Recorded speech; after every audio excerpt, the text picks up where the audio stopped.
She collapsed at a frozen crossroads with her dying baby, abandoned by a world that called her cursed. He was the millionaire cowboy who'd lost everything that mattered, riding alone through a blizzard with nothing left to lose. When their eyes met in that storm, two broken souls found something neither expected: a reason to survive. This is the story of Elena and Colton, two outcasts who defied a cruel world to build love from ashes. Stay with me until the end, and comment what city you're watching from so I can see how far this story travels. The wind screamed across the Wyoming plains like a living thing bent on murder. Elena Moore had stopped feeling her feet 3 miles back. Maybe 4. The world had become a white blur of pain and cold, and she'd lost track of time somewhere between the last town that chased her out and the endless stretch of frozen nothing that would become her grave. Her arms burned. Not from cold. She'd passed that stage hours ago, but from the weight of the bundle pressed against her chest. Lila. 8 months old. Still breathing, though each tiny breath came slower than the last. "Just a little further, baby," Elena whispered through cracked lips. Her voice barely carried over the howling wind. Just a little. Her boot caught on something buried in the snow. A rock. A frozen rut. It didn't matter. Elena's knees buckled and she went down hard, twisting her body at the last second to take the impact on her shoulder instead of crushing the baby against her chest. The snow embraced her like a lover, cold, final, almost gentle. She lay there staring up at the gray sky, snowflakes landing on her eyelashes and melting from the last remnants of warmth in her body. Her arms remained locked around Lila, but she could feel her strength draining away like water through cupped hands. This was it then. The end she'd been running from for 6 months. Elena had always imagined she'd feel more when death came. Fear, maybe. Regret? Rage at the injustice of it all. Instead, she felt only a distant sadness and a deep, bone-tired relief that the running would finally stop. Lila whimpered against her chest, and Elena's heart cracked. "I'm sorry, sweetheart," she breathed. "I'm so sorry I couldn't. I tried." The words died in her throat. There were no words big enough to hold her failure. She'd promised to protect this child, and now they would both freeze in the middle of nowhere, 2 more forgotten casualties of a world that had no mercy for the powerless. Elena closed her eyes. She didn't hear the hoofbeats at first. The wind swallowed sound, twisted it, made ghosts of every noise. But then the rhythm broke through, steady, purposeful, growing closer. With tremendous effort, Elena forced her eyes open. Through the curtain of falling snow, she saw him. A rider, tall in the saddle, broad-shouldered, his face hidden beneath the brim of a dark hat. His horse was massive, black as midnight, its breath steaming in the freezing air. They looked like something out of a fever dream, man and beast moving through the storm as if the cold couldn't touch them. Elena tried to speak, but her voice had abandoned her. She could only watch as the rider drew closer, then stopped about 10 feet away. For a long moment, he sat perfectly still, studying her. Elena couldn't see his face clearly, but she felt the weight of his gaze. Most men looked at a woman lying in the snow with either pity or predation. She'd learned to recognize both. This man's stare held neither. It was something else, something careful and considering, like he was working through a complicated problem in his head. "You're dying," he said finally. His voice was low, rough-edged, with the flat accent of someone born to these plains. Elena managed a weak nod. What else was there to say? "The baby?" She clutched Lila tighter, and the rider seemed to understand. He dismounted in one smooth motion, his boots crunching in the snow. He was tall, well over 6 feet, with the lean, powerful build of a man who'd spent his life working with his hands. As he came closer, Elena got her first clear look at his face. He was younger than she'd expected. Maybe 35, with strong features weathered by wind and sun. Dark hair showed beneath his hat, and his eyes, gray as the winter sky, held a hollowness that Elena recognized immediately. She'd seen that same emptiness in her own reflection, the eyes of someone who'd lost everything. He crouched beside her, and Elena instinctively tried to pull away. Her body wouldn't cooperate. She managed only a slight shifting that sent pain shooting through her frozen limbs. "Easy," the man said quietly. "I'm not going to hurt you." Every survival instinct Elena had learned in 6 months of running screamed at her not to trust him. Strange men didn't stop for dying women out of kindness. They stopped for other reasons. But Lila was dying, and Elena was too weak to run, even if she'd had somewhere to run to. The man pulled off his glove and reached toward the bundle in her arms. Elena tried to speak, to protest, but he was already carefully pulling back the blanket just enough to see Lila's face. His jaw tightened. The baby's lips were turning blue. "How long have you been out here?" he asked. "Since morning." Elena's voice came out as a rasp. "Please, my baby, if you could just take her somewhere warm and leave you here to die? I'm already—" Elena's throat closed. She forced the words out. "I'm already gone.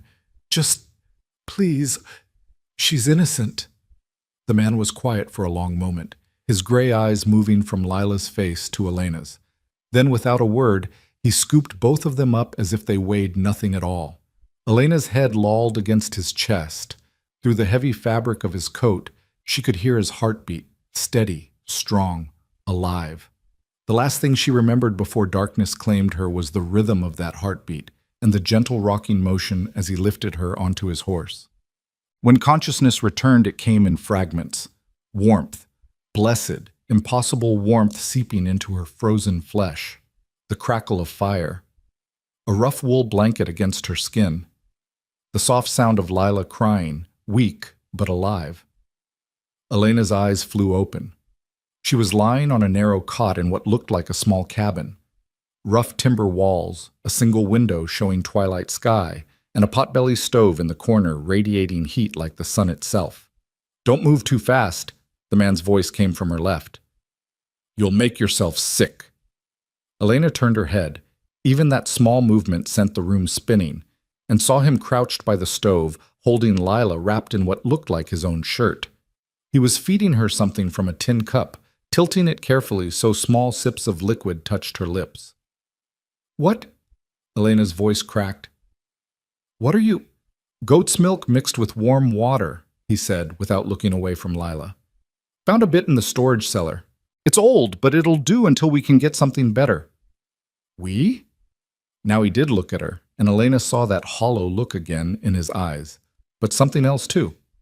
A flicker of dark humor, maybe. Or resignation. "You asked me to save her," he said. "Can't save a baby without saving her mother, too. Babies need their mothers." I never asked you to." "You're welcome."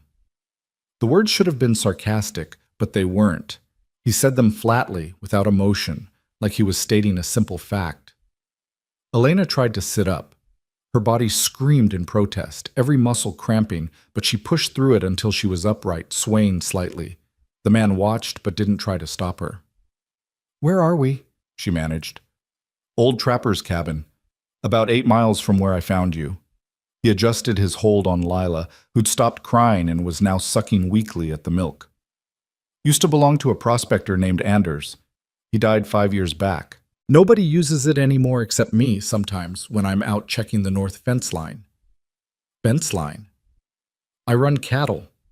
He glanced at her. "Among other things."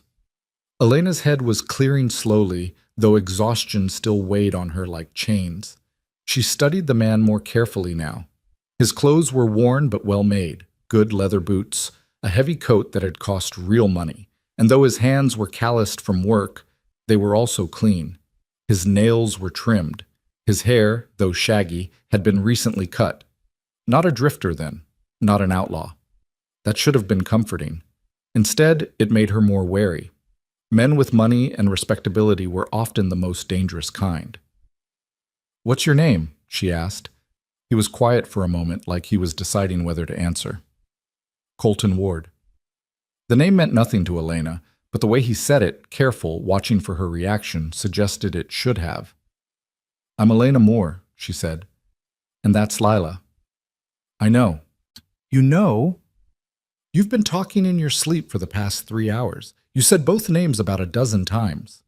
He tilted the cup again, and Lila drank a bit more. "You also said, 'Please don't,' and 'we didn't do anything' about 20 times each." Heat flooded Elena's face. Not embarrassment, but shame and anger at her own weakness.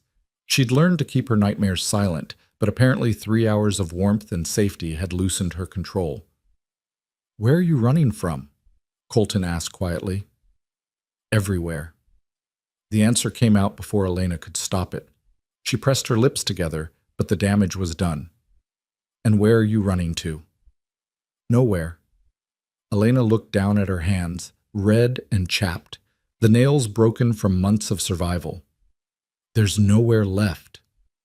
Silence filled the cabin except for the pop and hiss of the fire. Lila had finished the milk and had fallen asleep in Colton's arms, her small body finally relaxed, the blue tinge gone from her lips. "Then you have me," Colton said. Elena's head snapped up. "What?" "You said there's nowhere left." He looked at her directly now, and Elena saw something in his eyes she hadn't expected. Not pity, not desire, something harder to name. Kinship, maybe. Recognition. "I'm offering you somewhere." "You don't even know me." "I know enough." He stood moving with surprising grace for such a large man, and carefully laid Lila in a makeshift cradle near the fire, a drawer lined with blankets. "I know you've been walking for a long time. I know people have been cruel to you. I know you'd rather die than see your baby die. That's enough." "It's not." Elena's voice came out harder than she intended. "You don't know what people say about me. You don't know what they'll say about you if they see us together." "I don't care what people say." "You will." "No." Colton moved to the window, staring out at the darkening sky. "I won't." There was certainty in his voice, but also bitterness. Elena studied his profile, the hard line of his jaw, the tension in his shoulders. "What happened to you?" she asked softly. For a long moment she thought he wouldn't answer. Then, without turning from the window, he spoke. "I had a wife, Sarah. We'd been married 2 years when she got pregnant. She was so happy." His voice was carefully neutral, but Elena heard the pain underneath. "The pregnancy was difficult. The doctor said she was too small, that there might be complications. But Sarah wanted the baby so badly. We both did." He paused, his breath fogging the cold window glass. "When her time came, it was bad. Real bad. The doctor did what he could, but..." Colton's hands clenched into fists. "She bled too much. They both died. My wife, my son, gone in one night." "I'm sorry," Elena whispered. "The town preacher said it was God's judgment. Said I must have done something terrible to deserve such punishment. People started crossing the street when they saw me. Mothers pulled their children away, even the men I'd worked with for years." He finally turned from the window, and his face was hard as stone. "They decided I was cursed. Unlucky. A blight." Elena's throat tightened. She knew that look. She'd seen it in countless faces, felt it in countless rejections. "So when you say I don't know what people will say," Colton continued, "you're wrong. I know exactly what they'll say. I've been hearing it for 3 years. He moved back to the fire, adding another log. "The difference is, I stopped caring what they think the day they turned their backs on me." "It's not the same." "Isn't it?" "My husband..." Elena's voice caught. She forced herself to continue. "Thomas died in a mine collapse. 5 men died. I was the only wife who survived. The other widows said I must have wished him dead. The preacher said I was marked by sin. People whispered that I'd brought bad luck to the mine, that the cave-in was God's punishment for..." She couldn't finish. For what? For being barren too long, for finally having a baby when the other wives lost their men. Elena looked at Lila, sleeping peacefully in her makeshift cradle. "They blamed me for living, for having her. They said she was cursed too. Born from tragedy. They wanted us gone." "So you left." "They burned down the boarding house where I was staying. I barely got Lila out." Elena's hands shook with the memory. "That was in Laramie. We went to Rollins next. Someone recognized me, and the whispers started again. Then Medicine Bow. Then..." She shook her head. "It doesn't matter. Every town is the same. People need someone to blame for their pain, and a widow with a baby is an easy target." Colton studied her for a long moment. "How long have you been running?" 6 months? Where's your family?" "Dead. My parents died when I was 16. Thomas was all I had. Elena pulled the blanket tighter around herself. When he died, there was nothing left except debts I couldn't pay and people who wanted to punish me for surviving. The cabin fell quiet again. Outside, the wind had picked up, rattling the windows. The storm was getting worse. "You can't keep running," Colton said finally. "I know." Elena's voice was barely a whisper. "That's why I stopped." "You didn't stop. You collapsed." "Same thing." "No." Colton moved closer, and Elena fought the urge to shrink back. Stopping is a choice. Collapsing is giving up. And from what I've seen, you're not someone who gives up easy. You don't know me. I'm starting to. He crouched down so they were eye level. This close, Elena could see the exhaustion carved into his face, the weight he carried. "Here's what I know. You walked 40 miles in a blizzard with a baby in your arms. You're half starved and frozen, but when you fell, you made sure to protect her with your body. You were ready to die as long as she lived. That tells me everything I need to know about who you are." Elena felt tears prickling behind her eyes and blinked them back furiously. She hadn't cried in months. Tears were a luxury she couldn't afford, and she wasn't about to start now. "Why are you helping me?" she asked. "What do you want?" It was a fair question. In Elena's experience, nobody helped without wanting something in return. Colton sat back on his heels, considering. "Honestly, I don't know. When I saw you lying there in the snow, I could have kept riding. Should have, probably. But..." He looked at Lila, then back at Elena. "I watched my wife and child die, and I couldn't do anything to stop it. For 3 years, I've been living with that, walking around like a ghost in my own life. And today, I found you. And I had a choice. Let 2 more people die, or do something. So I did something." "That's it? You just wanted to do something?" "That's it." He stood, moving to the small table where a pack sat. He pulled out a wrapped bundle and brought it back to Elena. "Here, bread and dried meat. It's not much, but it's food." Elena took the bundle with trembling hands. The smell of the bread made her stomach cramp with hunger, but she forced herself to eat slowly, taking small bites. She'd learned the hard way that eating too fast after starving would make her sick. Colton watched her eat, then asked, "When did you last have a real meal?" 3 days ago. A woman in Elk Mountain gave us some soup." Elena swallowed another bite. "Before that, maybe a week?" His jaw tightened, but he didn't comment. Instead, he moved to check on Lila, adjusting the blanket around her tiny body. "She needs proper milk," he said, "and you need more than bread and dried meat. We'll head to my ranch at first light. It's about 15 miles south of here." Elena's guard immediately went up. "Your ranch? I've got a main house, a bunkhouse for hands, though I've only got 2 right now, and a dairy barn with fresh milk." He glanced at her. "You and the baby will have your own room, door that locks from the inside. I won't bother you.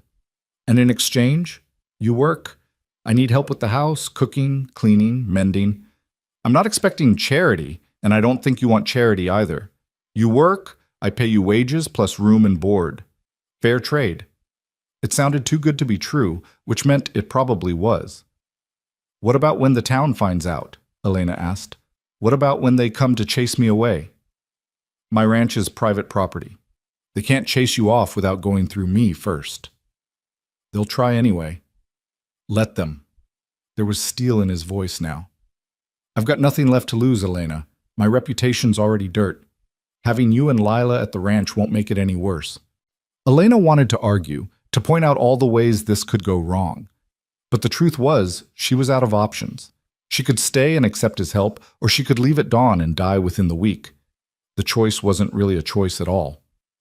"One condition," she said quietly. "What's that?" "If I feel like you're lying, if I think you want something from me that I can't give, I leave. No questions, no arguments. You let me go."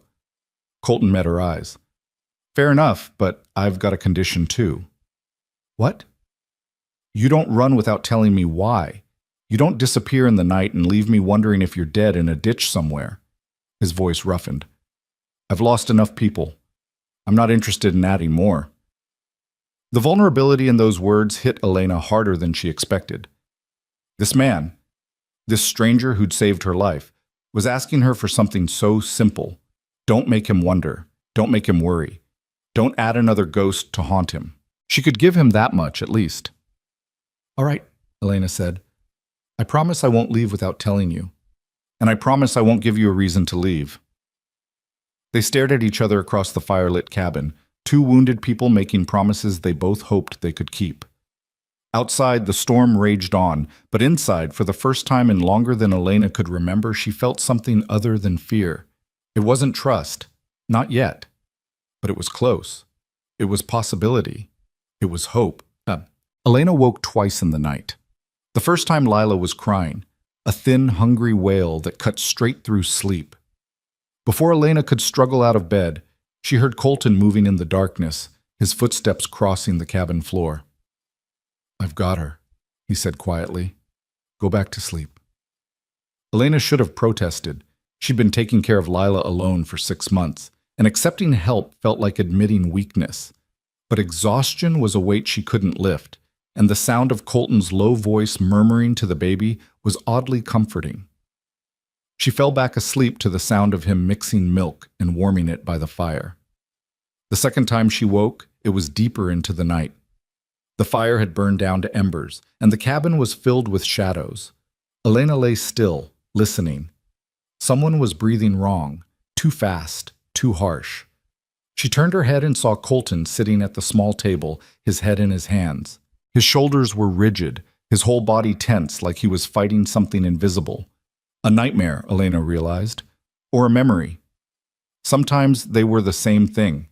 She should have looked away, given him privacy, but something in his posture, the utter aloneness of it, made her speak. Colton? His head snapped up, and even in the dim light she could see the sheen of sweat on his face. For a moment he looked lost. Then his eyes focused on her, and he seemed to come back to himself. Sorry, he said roughly. Didn't mean to wake you. You didn't. Are you all right? He laughed, but there was no humor in it. No, but I haven't been all right for 3 years, so that's nothing new. Elena pushed herself up to sitting, wrapping the blanket around her shoulders. Do you want to talk about it? What's there to talk about? Dead is dead. No amount of talking brings them back. No, but it helps with the living. Colton was quiet for a long moment, then slowly he spoke. I dream about it sometimes, about that night. In the dream I can save them. I'm faster, smarter. I find a better doctor. I convince Sarah to go to Denver where the hospitals are. 1,000 things I didn't do when it mattered. His voice cracked. But every time I wake up and they're still dead, and I'm still here. I know, Elena whispered. Do you? I dream about the mine collapse. In my dreams, I convince Thomas to stay home that day. He's sick, or there's a storm, or I'm pregnant again and I ask him not to go. And he lives. She pulled her knees to her chest. But then I wake up, and he's still dead, and people still blame me for living. They sat in the darkness, two people bound by loss and guilt, and the cruel certainty that some things couldn't be changed, no matter how hard you wished. Do you think...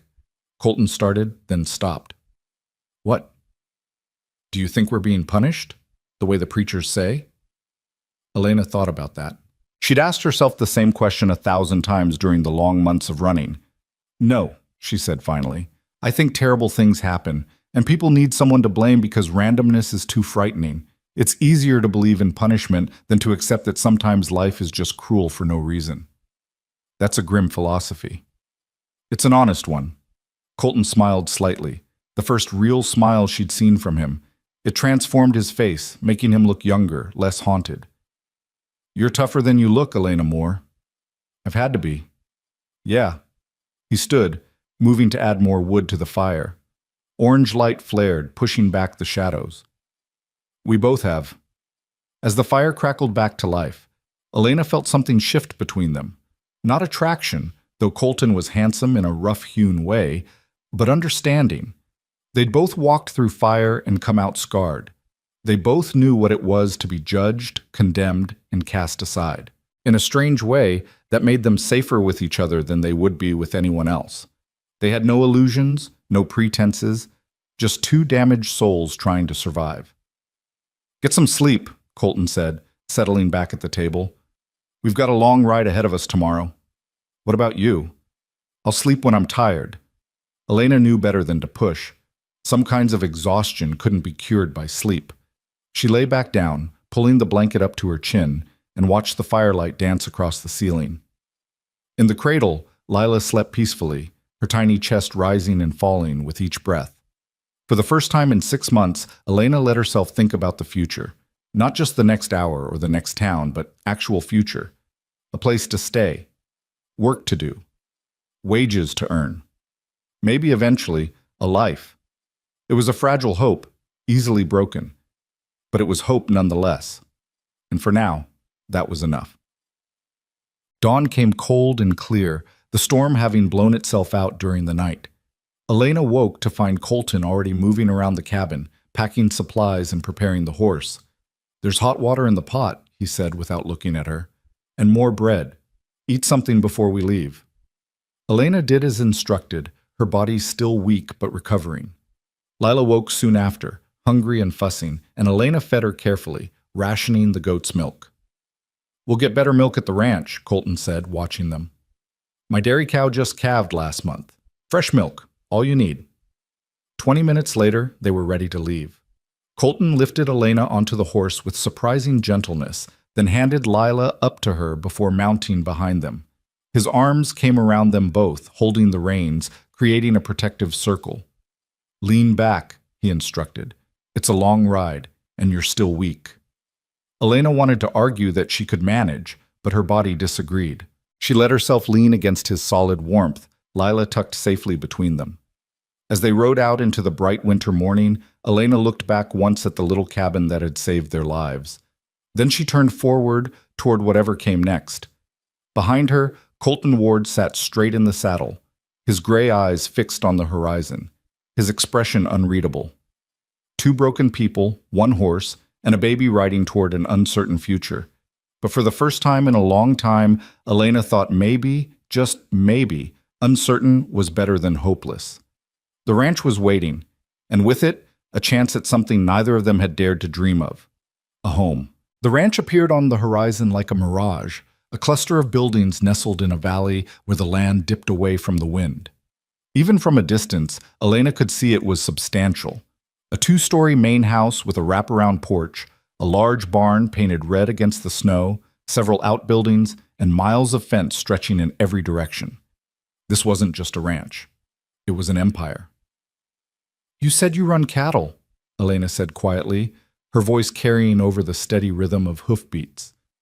"Among other things," Colton replied, the same answer he'd given before. 300 head of cattle, 50 horses, dairy operation, and some sheep. Used to be twice that before." He didn't finish, but Elena understood.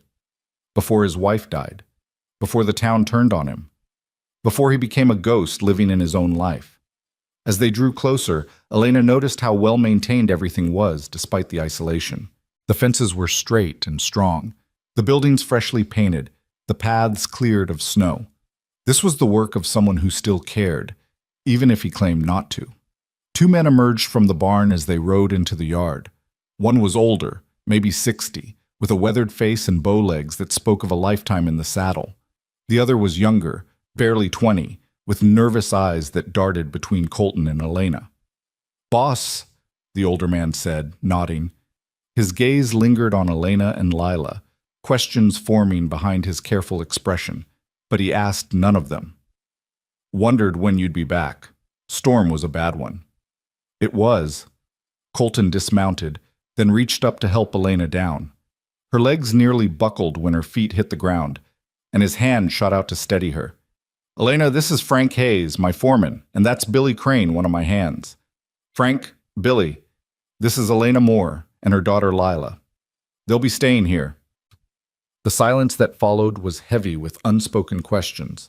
Frank's face remained neutral, but Elena saw the calculation in his eyes. Billy looked downright terrified, like Elena might be carrying plague. "Ma'am?" Frank said finally, tipping his hat.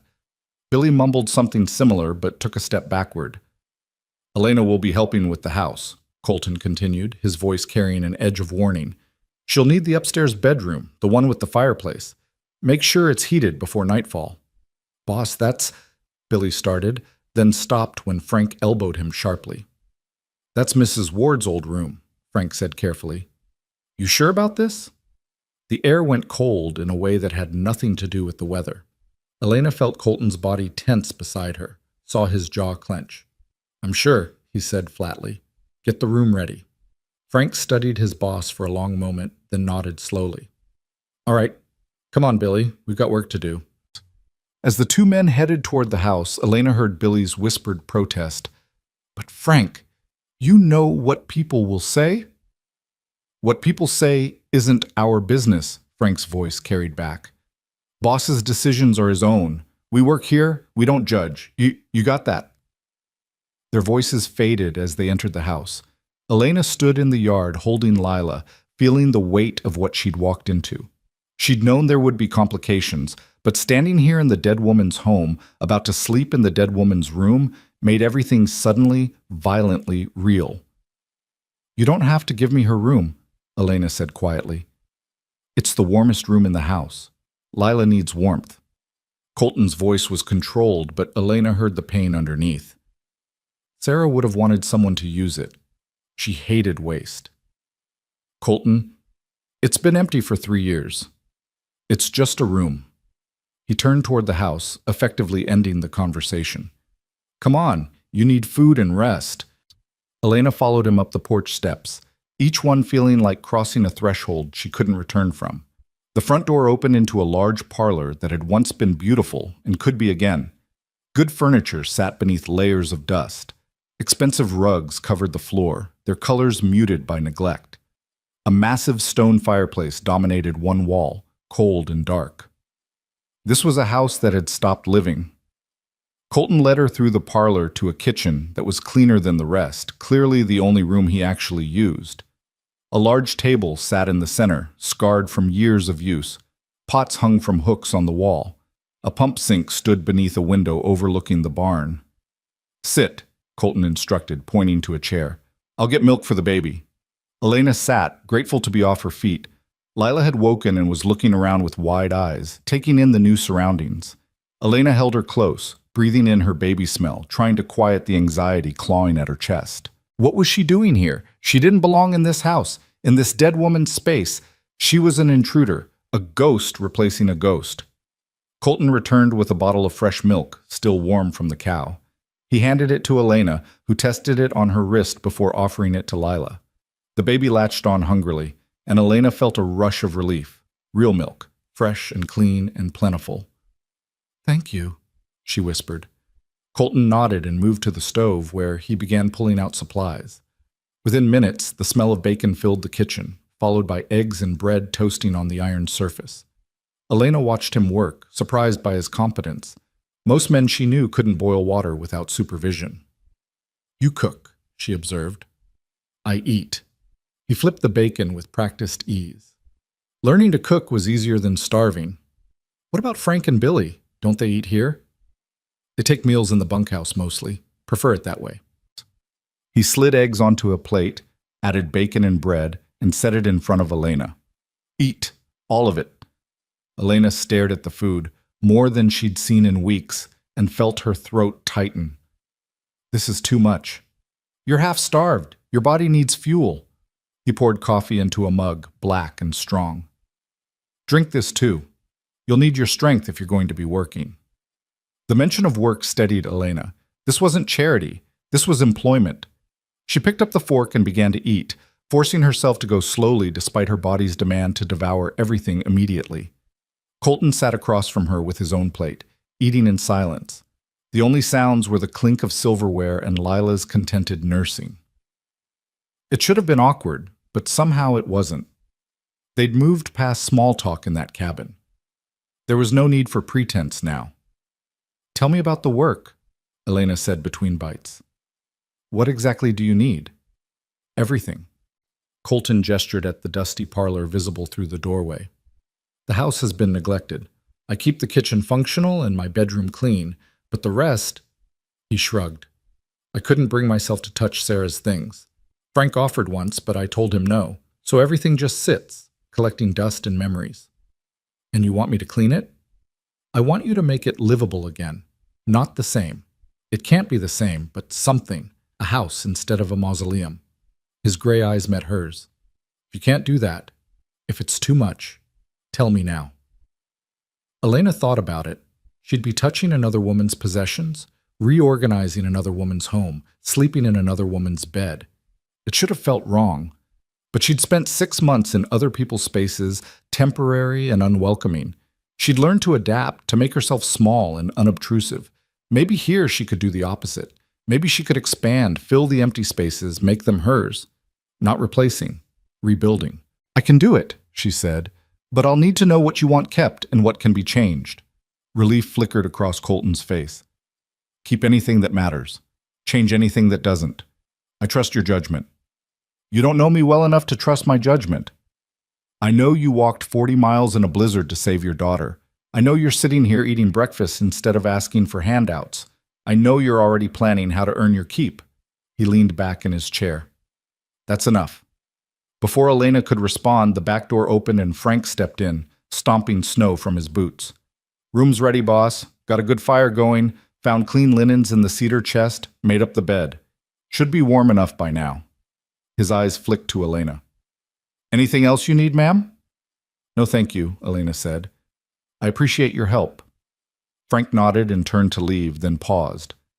Ma'am? I don't know your story, and it's not my place to ask, but I've worked for Colton Ward for 8 years, and he's a good man. Fair and honest. Whatever brought you here, you could have done worse. Frank, Colton said, a warning in his voice. Just saying. Frank tipped his hat and left, the door closing softly behind him. Elena looked at Colton, who'd gone slightly pink around the ears. He's protective of you. He's a meddling old fool. He cares about you. Same thing. But there was affection beneath the gruffness. Colton stood, gathering the empty plates. Come on, I'll show you the room. Elena followed him up a narrow staircase to the second floor. 3 doors lined the hallway. Colton opened the one at the far end, and warm air spilled out. The room was beautiful. Large windows faced south, flooding the space with winter light. A 4-poster bed dominated one wall, covered with a quilt in shades of blue and cream. A rocking chair sat near the fireplace, which blazed cheerfully. A dresser, a wardrobe, a small table, everything a person could need, and everywhere traces of the woman who'd lived here last. A hairbrush on the dresser, books on the bedside table, a shawl draped over the rocking chair. Photographs in silver frames showing a young woman with kind eyes and a bright smile, standing beside a younger, happier version of Colton. Elena's chest tightened. Colton, I can't. The room down the hall is smaller and colder, he said quietly, and Lila needs warmth. This is the right choice. But her things are just things. He moved to the dresser and began opening drawers, pulling out clothing, dresses, undergarments, nightgowns. These should fit you, more or less. Sarah was about your size. Take what you need. Elena stared at the pile of clothing, beautifully made from good fabric, clothes that had been loved and worn and touched by another woman's hands. I can't wear a dead woman's clothes. Would you rather wear rags? Colton's voice was sharper than necessary. He closed his eyes, took a breath, and when he spoke again, his voice was gentler. Elena, I'm not trying to replace Sarah. I'm trying to help you. These clothes are just sitting here, serving no purpose. She would have wanted someone to use them. Please. The please broke something in Elena's resistance. She nodded slowly. All right. Thank you. Colton moved toward the door, then stopped, his hand on the frame. Without turning around, he said, Sarah was kind. She would have liked you, I think. She would have helped you, if she could. So don't feel guilty about being here. She'd be glad someone finally made this room warm again. He left before Elena could respond, his footsteps heavy on the stairs. Elena stood in the center of the room, holding Lila, surrounded by another woman's life. She felt like an imposter, a placeholder, a temporary fix for permanent loss. But Lila was warm, fed, safe, and that had to be enough. Elena laid Lila in the center of the big bed, surrounded by pillows so she couldn't roll off, and moved to the dresser.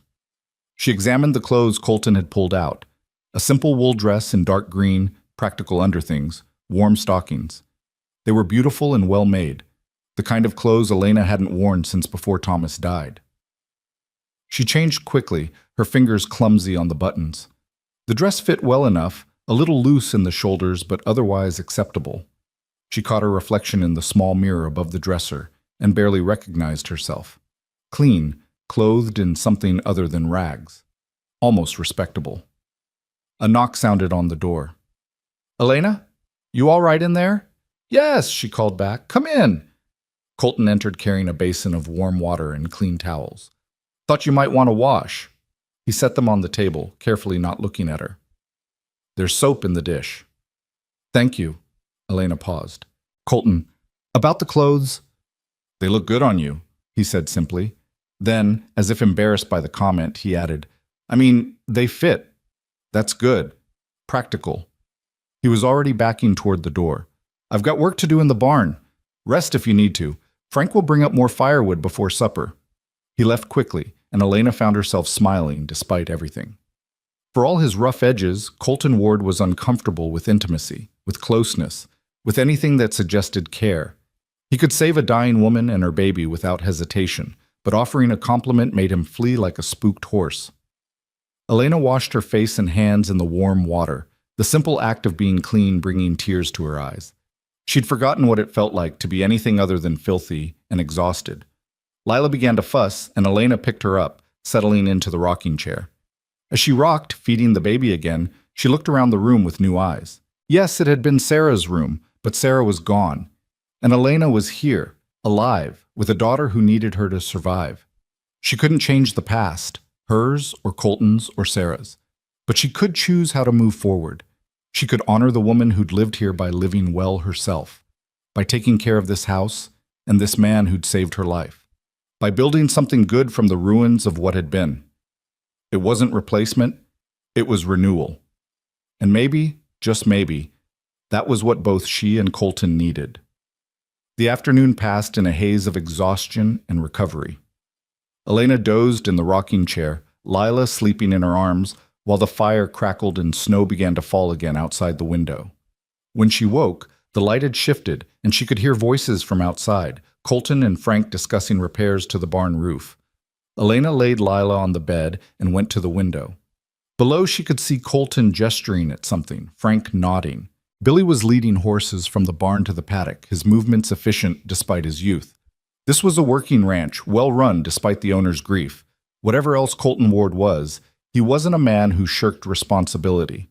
A knock came at the door, quieter this time. "Ma'am, it's Frank. Got firewood for you."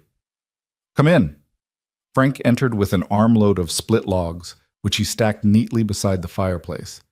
He was careful to keep his eyes down, respectful of her privacy. "Thank you," Elena said. "Yes, ma'am." He straightened, hat in hand. "Boss wanted me to tell you supper will be at 6. He'll bring it up if you're not feeling strong enough to come down." "I can come down." Elena didn't want to be coddled, didn't want to become another burden. "I should start earning my keep." Frank's weathered face creased in what might have been approval. "Boss said you'd say that. He also said to tell you there's no rush. You've been through hell, and you need rest more than we need help right away." Did he really say hell? His exact word, ma'am. Frank's eyes twinkled briefly. He doesn't sugarcoat much. I've noticed. Elena glanced at Lila, still sleeping peacefully. "Frank, can I ask you something?" "Yes, ma'am." "What kind of man is Colton Ward, really?" Frank considered the question carefully. "He's the kind of man who pays fair wages and never cheats. The kind who'll work alongside his hands instead of just giving orders. The kind who saved my life once when I got thrown from a horse and busted my leg 3 miles from anywhere." He paused. "He's also the kind of man who's been dying slowly for 3 years, and nobody could figure out how to help him. Until today." "I'm not here to save him," Elena said quietly. "Didn't say you were." Frank moved toward the door. "But sometimes two broken people can hold each other up when neither can stand alone. That's not saving, that's surviving." He left Elena with those words hanging in the air. She returned to the window, watching Colton work below. His movements were economical, practiced, purposeful. A man who knew exactly what he was doing and did it well. She thought about Frank's words. Two broken people holding each other up. It wasn't a romantic notion. It was practical. Necessary. A partnership of convenience born from mutual need. She could live with that. At 6 o'clock, Elena made her way downstairs with Lila in her arms. The house was warmer now, the kitchen bright with lamplight. Colton was at the stove again, and the smell of stew filled the air. "Beef stew," he said without turning. "And biscuits, nothing fancy." "It smells wonderful." Elena settled into a chair, adjusting Lila on her lap. "Can I help with anything?" "You can eat and rest. Tomorrow you can help." He ladled stew into bowls, set them on the table along with a plate of golden biscuits. "How are you feeling?" "Better. Tired, but better." "Good." He sat across from her and they began to eat. After a few minutes of silence, Colton said, "Frank told me you asked about me." Elena felt heat creep up her neck. "I didn't mean to pry." "It's not prying. You're living here. You have a right to know who you're living with." He broke open a biscuit, steam rising. "What did he tell you?" "That you're fair, honest, that you work hard." Elena hesitated. "That you've been dying slowly for 3 years." Colton's hand stilled. "Frank talks too much." "Does he? Or does he just see clearly?" "Both." Colton met her eyes. "He's not wrong, though. After Sarah died, I went through the motions. Ran the ranch because it needed running. Ate because I had to. Slept when exhaustion forced me. But I wasn't living. I was just existing. And now? Now I have something to do besides feed cattle and fix fences." He gestured at Lila. "Now I have a reason to make sure the house is warm and the food is decent. It's not much, but it's more than I've had." "I'm not your purpose, Colton. Neither is Lila." "I know, but maybe you're a beginning." He stood, clearing the dishes. "Maybe that's enough." They finished the meal in companionable silence.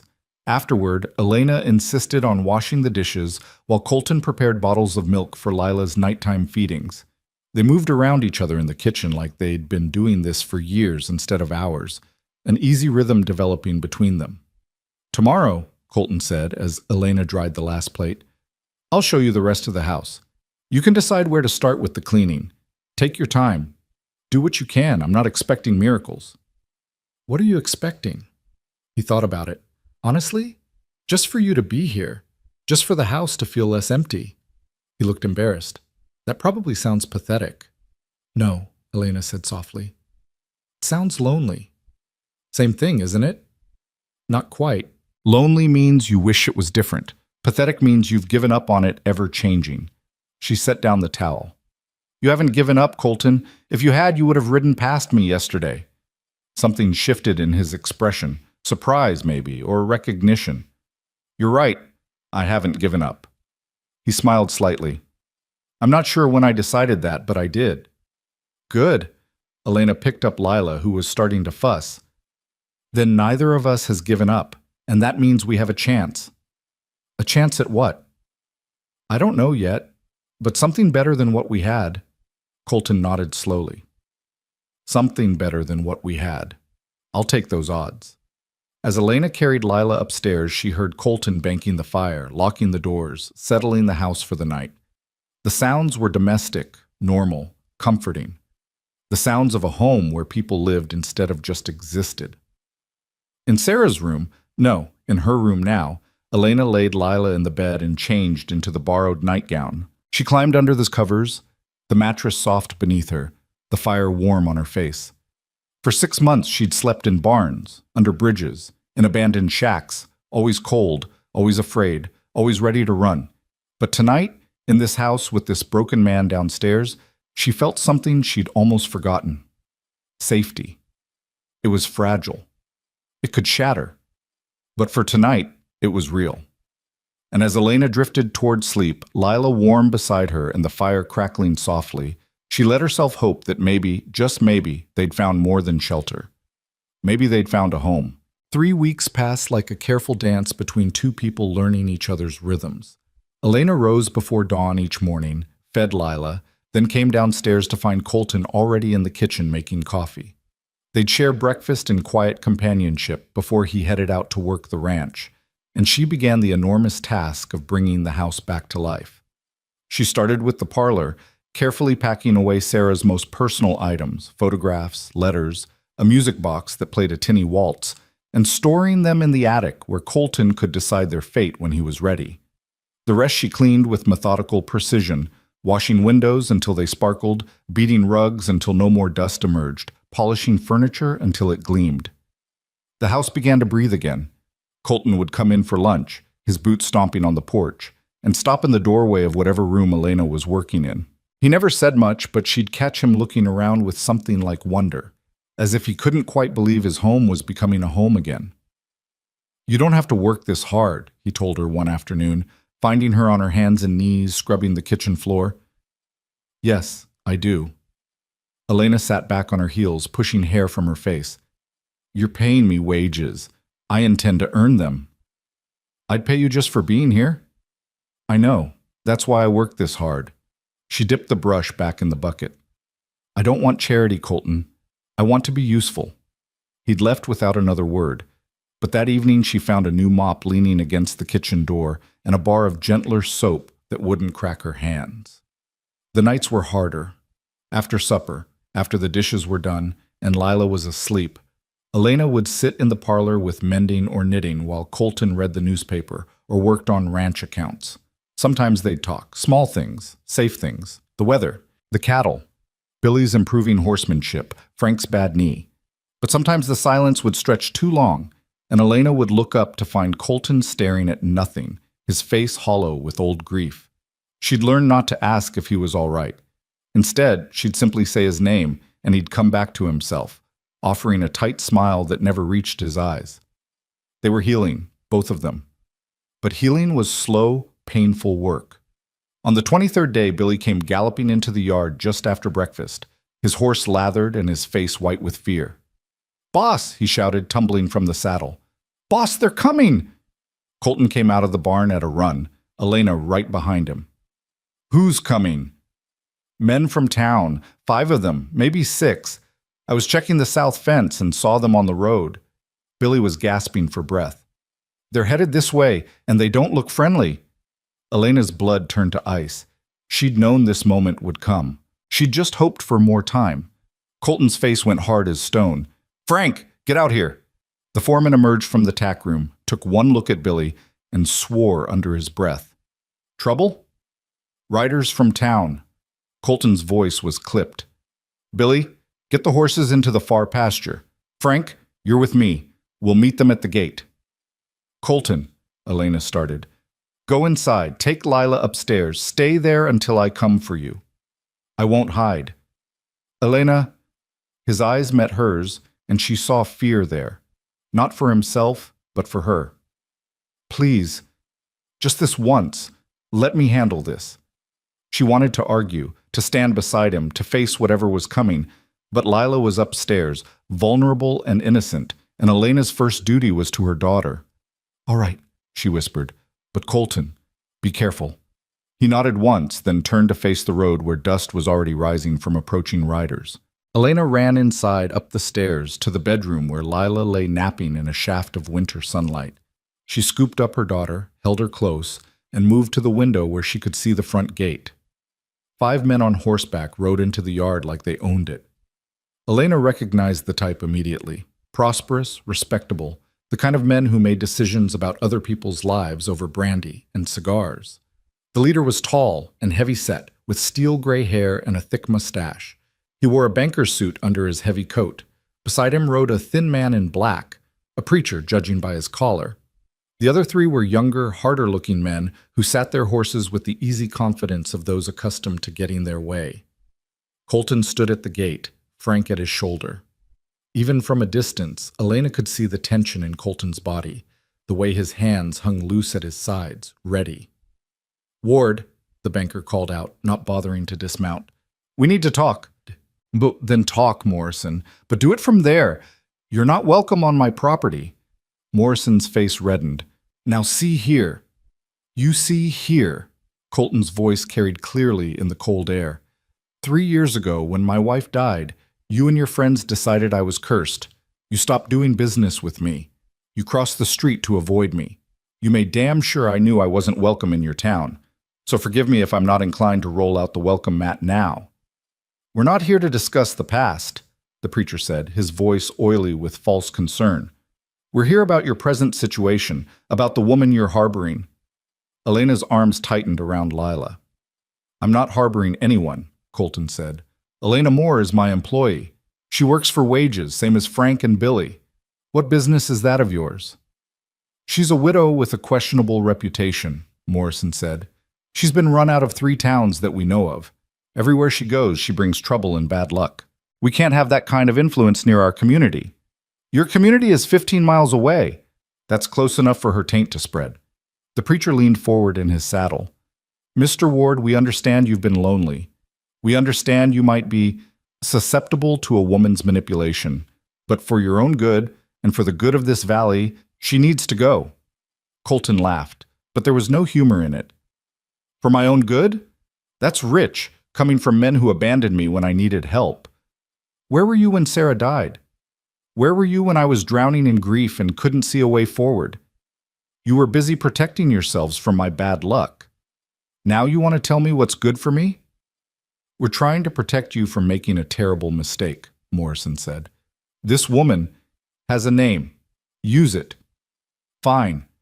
Elena Moore is dangerous. She's a curse, Ward. Her husband died and she lived. The other widows lost everything. People have suffered wherever she's gone.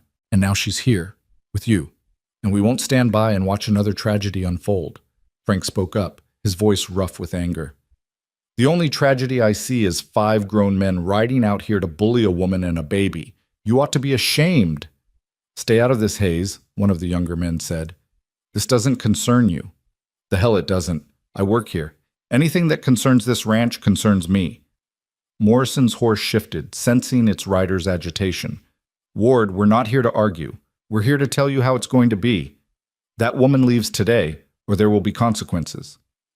What kind of consequences? Colton's voice went dangerously quiet. The bank holds the note on your south section.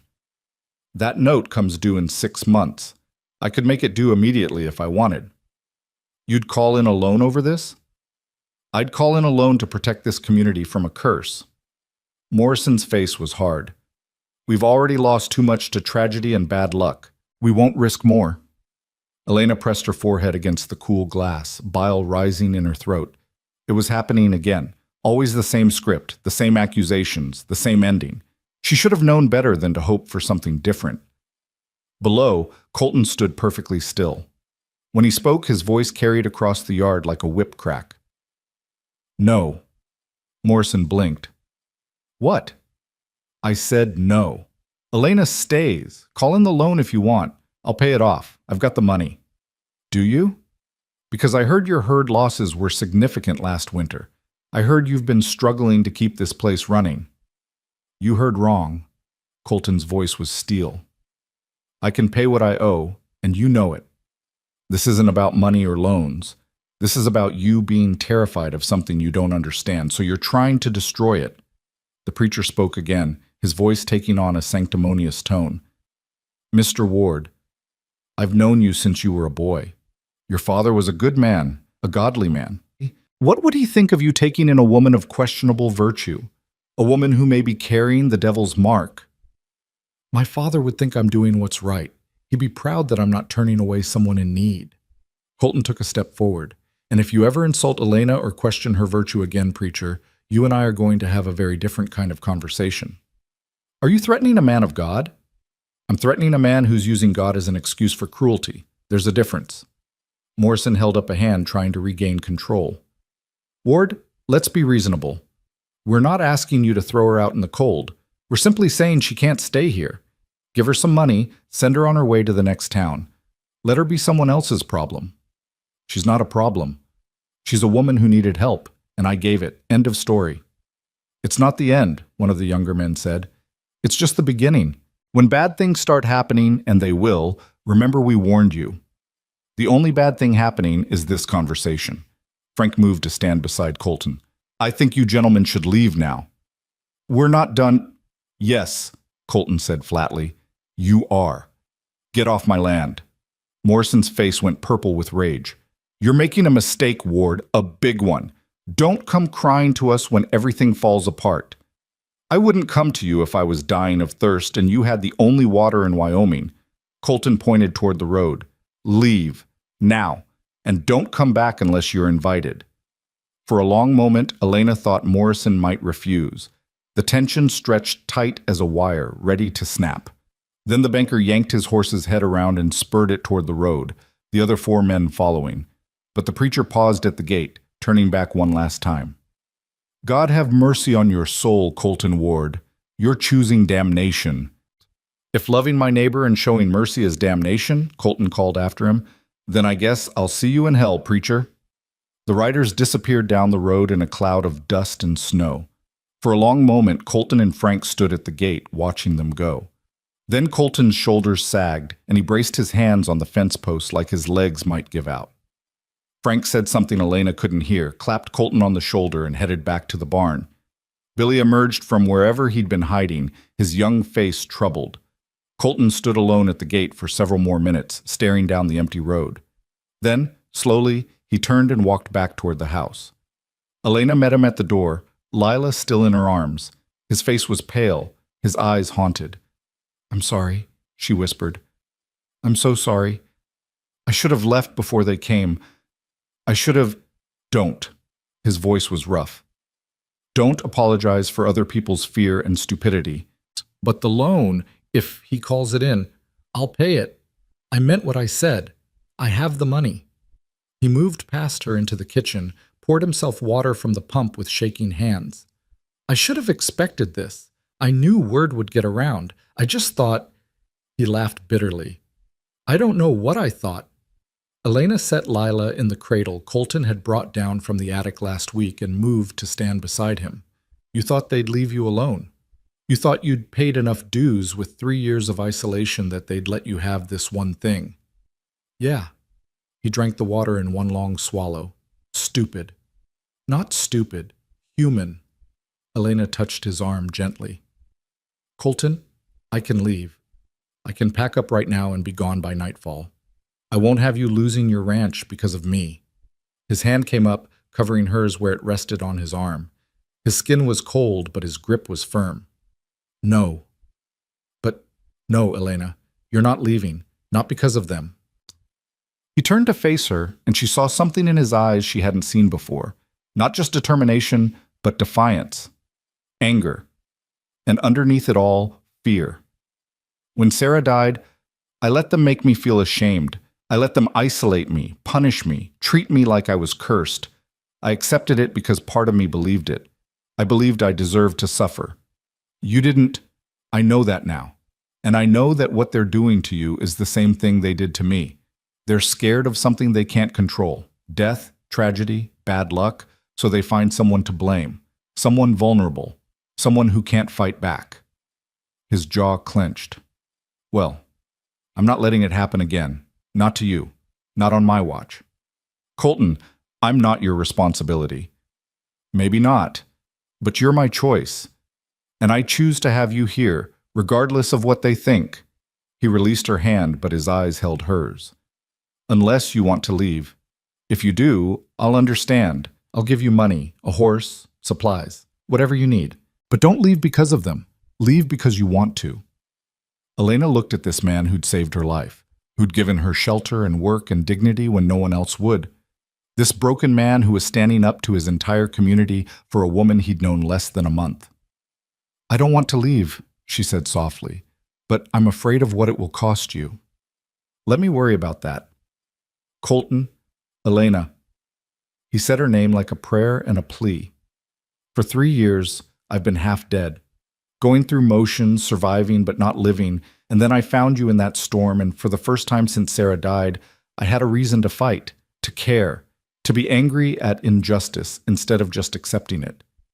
He drew a shaky breath. "Maybe that makes me selfish.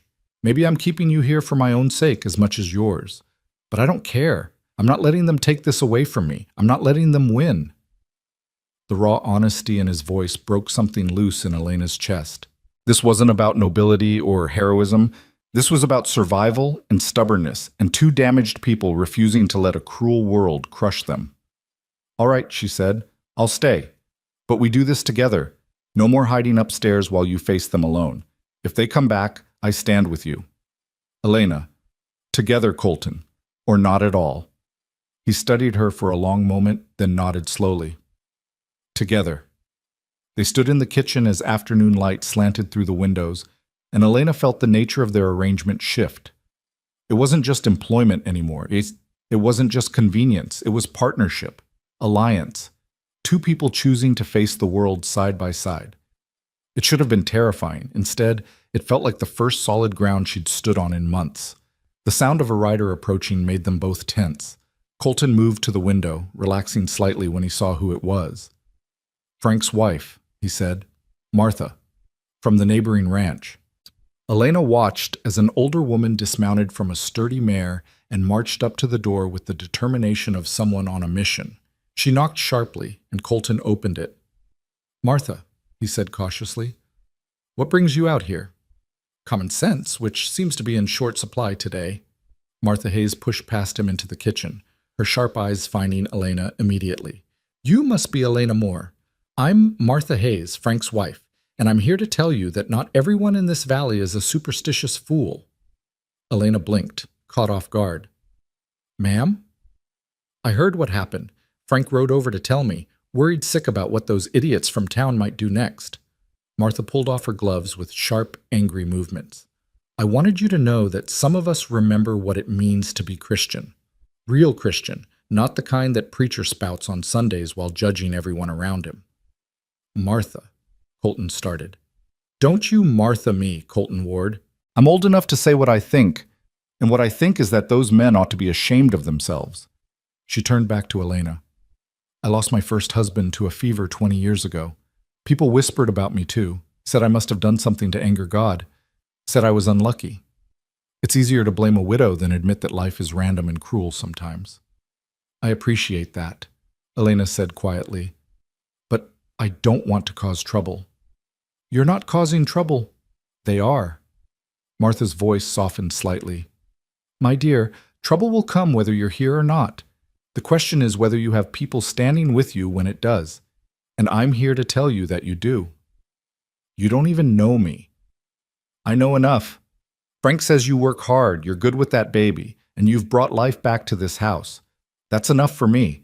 Martha glanced at Colton. And I know this man here has been dying by inches for 3 years, and suddenly he's fighting again. That's worth something. Colton's ears went pink. Martha, I'm fine. You're better than fine. You're alive again. Don't think I haven't noticed. She moved to the cradle where Lila was starting to wake, her face softening. Oh, look at this precious girl. May I? Elena nodded, and Martha lifted Lila with the practiced ease of someone who'd raised children. The baby looked up at her, curious but not afraid. She's beautiful, Martha said. How old? 8 months. A good age. Still small enough to hold, but starting to see the world. Martha rocked Lila gently. I have 4 grandchildren of my own, all grown now. I miss having babies around.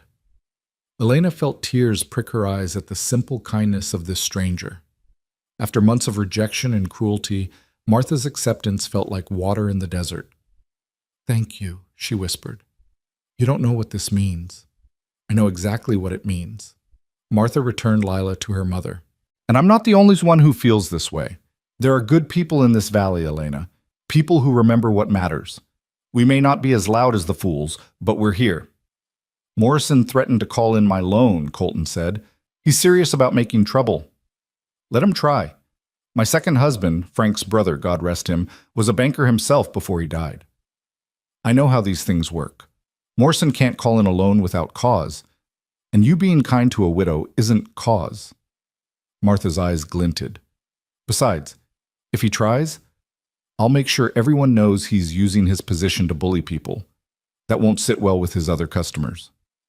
Martha, I don't want you getting involved in this, Colton said. It could backfire. I'm already involved.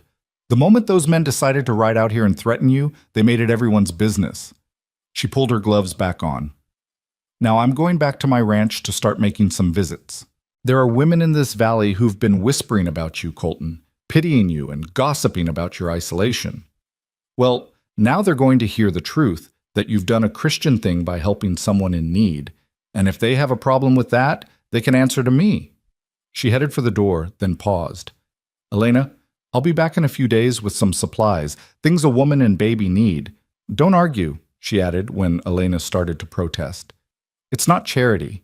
It's neighborliness. And around here, we take care of our own. But I'm not. You are now. Martha's smile was fierce and warm. Welcome to the valley, my dear. It's not perfect, but it's home. She left in a swirl of skirts and determination, leaving Elena and Colton staring after her in stunned silence. Well, Colton said finally. That happened. Elena laughed, a shaky sound half relief and half disbelief. She's terrifying. She's the best friend you could have in a fight. Colton moved to the window, watching Martha ride away. Frank married into a hell of a family. Do you think she can help? Really? If anyone can, it's Martha. She's got more influence in this valley than Morrison realizes. People respect her.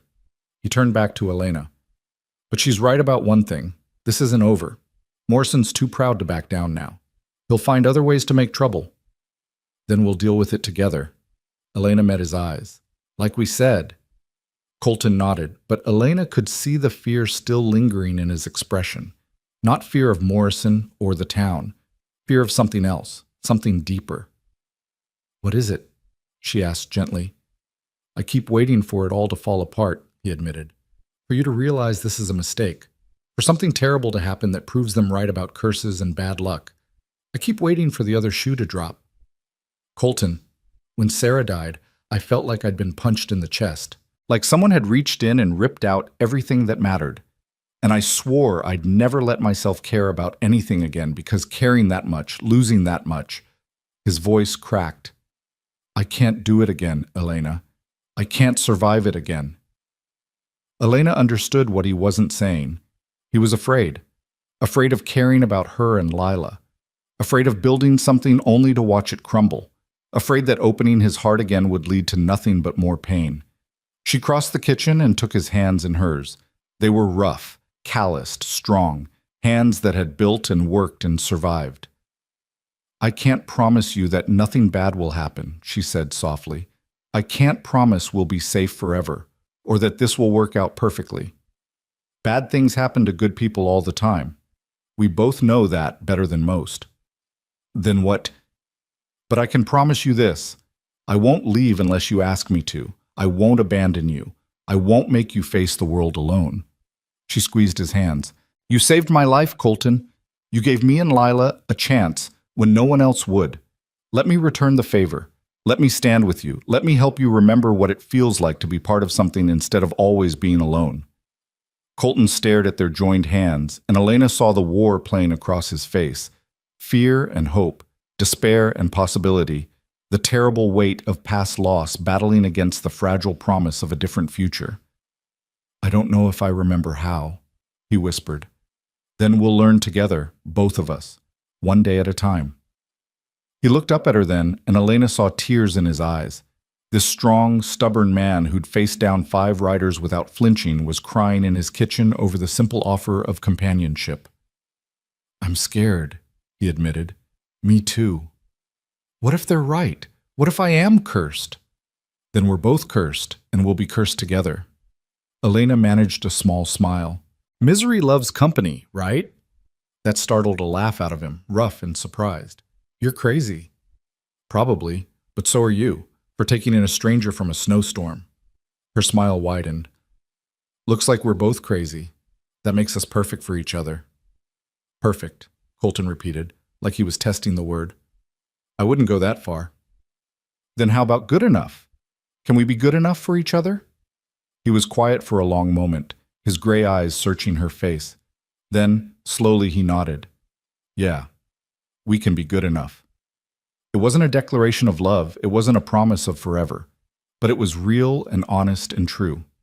2 broken people agreeing to shore up each other's wounds, 2 outcasts choosing alliance over isolation. It was enough.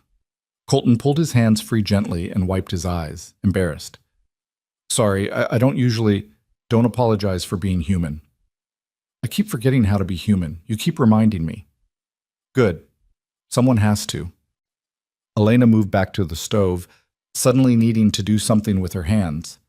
Now, are you going to help me with supper, or are you going to stand there looking broody all evening? I don't look broody. You absolutely do. Frank told me. He says it's your signature look.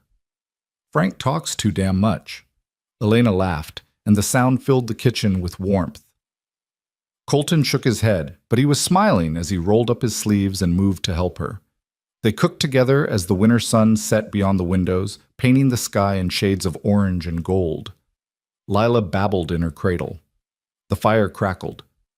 The house felt alive in a way it hadn't in years, and in that moment, neither Elena nor Colton thought about curses or town gossip or threats from bankers.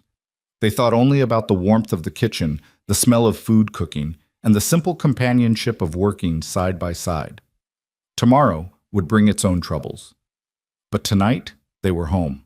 And that was everything. The trouble came back 4 days later, but not in the way Elena expected. She was in the kitchen kneading bread dough when she heard the commotion outside, raised voices, the sound of horses, and beneath it all, an undercurrent of menace that made her blood run cold. Through the window, she saw not 5 riders this time, but a dozen, maybe more. They filled the yard like an occupying army, their faces hard and their intentions clear. At the center stood Reverend Michaels and Morrison, but they'd brought reinforcements. Elena recognized some of them from her brief passage through the nearby town. The blacksmith, the general store owner, several ranch hands who worked for the big spreads. Men who had families and reputations to protect. Men who'd been convinced that a cursed widow was a threat to everything they held dear. Elena's hands trembled as she wiped them on her apron. This was worse than before. This wasn't a warning, this was an ultimatum. She scooped Lila from her cradle and held her close, then moved to the door. Colton had told her to stay inside if trouble came again, but she couldn't hide. This was about her. She wouldn't let him face it alone. The moment she stepped onto the porch, the crowd's attention swung to her like a weapon. She felt their eyes, angry, afraid, judgmental, and forced herself to stand tall despite the trembling in her legs. Colton stood between the crowd and the house, Frank at his left shoulder, Billy at his right. All 3 men looked ready for violence, their bodies tense, their faces grim. I told you before, Morrison, Colton was saying, his voice tight with controlled fury. Get off my property. And I told you there would be consequences if you didn't see reason. Morrison sat his horse with the confidence of a man backed by numbers. We gave you a chance to do the right thing. You refused, so now we're here to do it for you. You're here to do nothing but leave. Colton's hand hovered near his hip, and Elena noticed for the first time that he was wearing a gun. This is private property. You're trespassing. We're protecting our community, Reverend Michaels intoned. That woman has brought nothing but misfortune since she arrived. Already your cattle have been showing signs of illness. Already there's been talk of bad luck spreading through the valley. Elena's stomach dropped. What illness? What are you talking about? Don't play innocent, one of the ranch hands called out. 3 of Morrison's heifers died just yesterday. Perfectly healthy one day, dead the next. That's your doing. That's not... I haven't done anything. Cattle die, Frank said sharply. It happens. Doesn't mean there's a curse. It means something when it happens right after she shows up, the blacksmith said. He was a huge man, arms like tree trunks, and his presence alone was intimidating. We've all heard the stories from the other towns. Mine collapses, house fires, illness. Everywhere she goes, tragedy follows. That's not true, Elena said, but her voice came out weak. How could she defend herself against accusations of bad luck? How could she prove she wasn't cursed? Isn't it? Morrison's eyes were cold. Your own husband died in a mine collapse. 5 men dead, but you lived. The other widows lost everything, but you had a baby. How do you explain that? I don't have to explain survival to you. Maybe not, but you do have to leave. Morrison gestured to the men around him. We're not here to hurt anyone. We're just here to escort you off this property and out of this valley. Pack your things. You have 1 hour. No. Colton's voice cracked like a whip. She's not going anywhere. Ward, don't be a fool. We outnumber you 12-3. We don't want violence, but we'll use it if we have to. Then you'll have to. Colton's hand dropped to his gun. Because Elena stays. The yard went deadly quiet. Elena could hear her own heartbeat, could feel Lila's small body pressed against her chest, could see the terrible moment hanging in the balance. Men were going to die here. Maybe Colton, maybe Frank or Billy, maybe even her. All because people were afraid of something they didn't understand. Colton, don't! Elena's voice cut through the tension.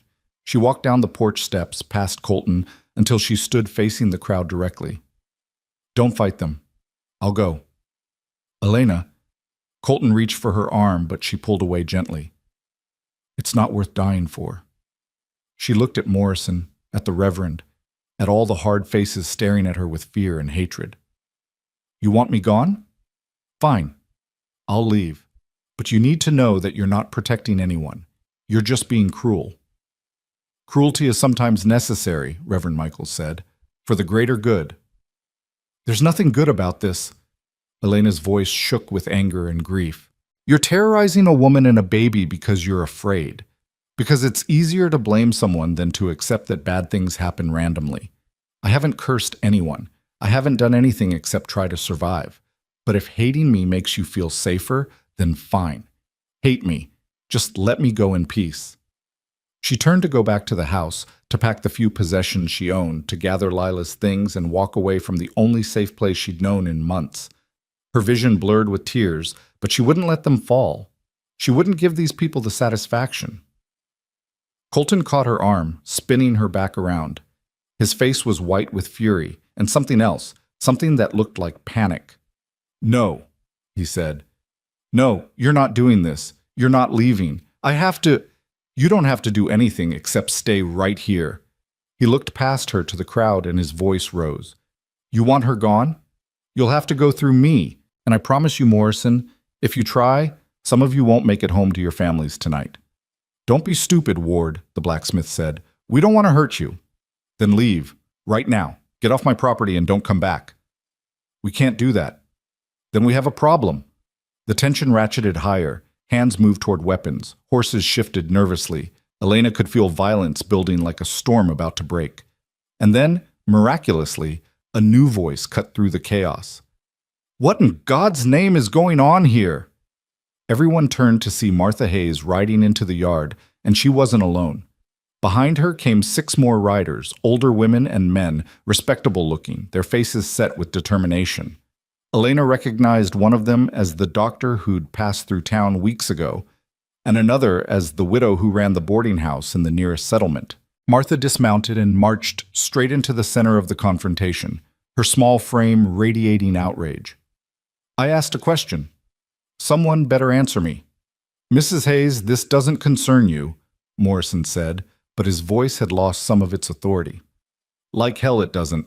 When a dozen men ride onto a neighbor's property to terrorize a woman and child, it concerns every decent person in this valley. Martha planted herself between Elena and the crowd.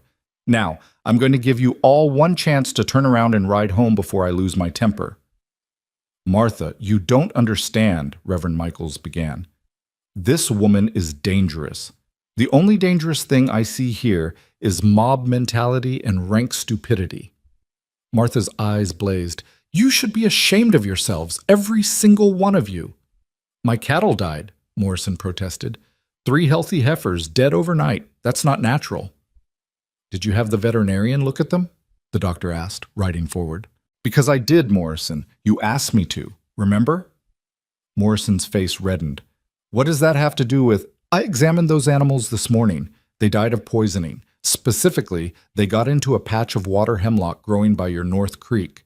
There's a whole stand of it there, and your fence was down. The cattle got through and ate it. A murmur ran through the crowd. Morrison sputtered, but that doesn't... It means your cattle died because you weren't maintaining your fences properly, the doctor said bluntly. Not because of any curse, just plain old negligence. The certainty in the crowd began to crack.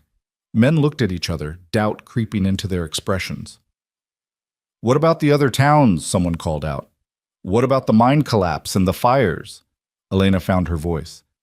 The mine collapsed because the company cut corners on safety to save money. Everyone knew the supports were bad. They just didn't care until it was too late. And the fires? She laughed bitterly. People set those fires deliberately to drive me out. There was no curse, just cruelty. She's lying, Reverend Michaels insisted, but he sounded less certain now. Is she? Martha turned to face the crowd. Or have we been so eager to find someone to blame for our troubles that we stopped thinking clearly? Life is hard out here. Cattle die. Accidents happen. People get sick. That's not a curse. That's just life. But the widow's curse is real, the blacksmith said. My grandmother told me stories. Stories, Martha interrupted. That's all they are. Stories we tell ourselves to make sense of random tragedy. But Elena Moore isn't responsible for your grandmother's stories any more than she's responsible for Morrison's poor fencing. The widow from the boarding house rode forward, her face kind. I knew Elena when she passed through my town. She stayed 3 days, worked hard to pay for her room, and caused no trouble. The only reason she left was because people like you scared her away with your superstition and hatred. We're trying to protect our families, one of the younger men said, but his voice wavered. By terrorizing a mother and infant? The widow shook her head. What kind of protection is that? What kind of people does that make us? Silence fell over the yard. Elena could see the moment the mob's certainty began to crumble. These weren't evil men. They were scared men, and fear had driven them to the edge of violence. But now, faced with reason and witnesses who contradicted their narrative, the fear was losing its grip. Morrison tried one last time. Even if the cattle weren't her fault, having her here is still inappropriate. Ward is a single man. She's a single woman. It's not proper. Then he should marry her. The words came from Colton, and they hit Elena like a physical blow. She spun to face him, her mouth open in shock. What? Colton's eyes were locked on hers, intense and determined. Marry me. Colton, you can't. This isn't. I'm serious. He moved closer, his voice dropping so only she could hear. I was going to wait. I was going to give us more time. But they're not going to stop, Elena. As long as there's any excuse to come after you, they will.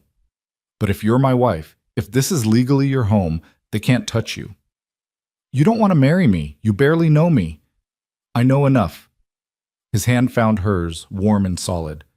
I know you're brave and stubborn and kind. I know you make this house feel like a home. I know that losing you, even after just a few weeks, would hurt worse than anything I've felt in 3 years. His voice cracked. I know I don't want to watch you walk away. But marriage doesn't have to mean what you think it means. We don't have to.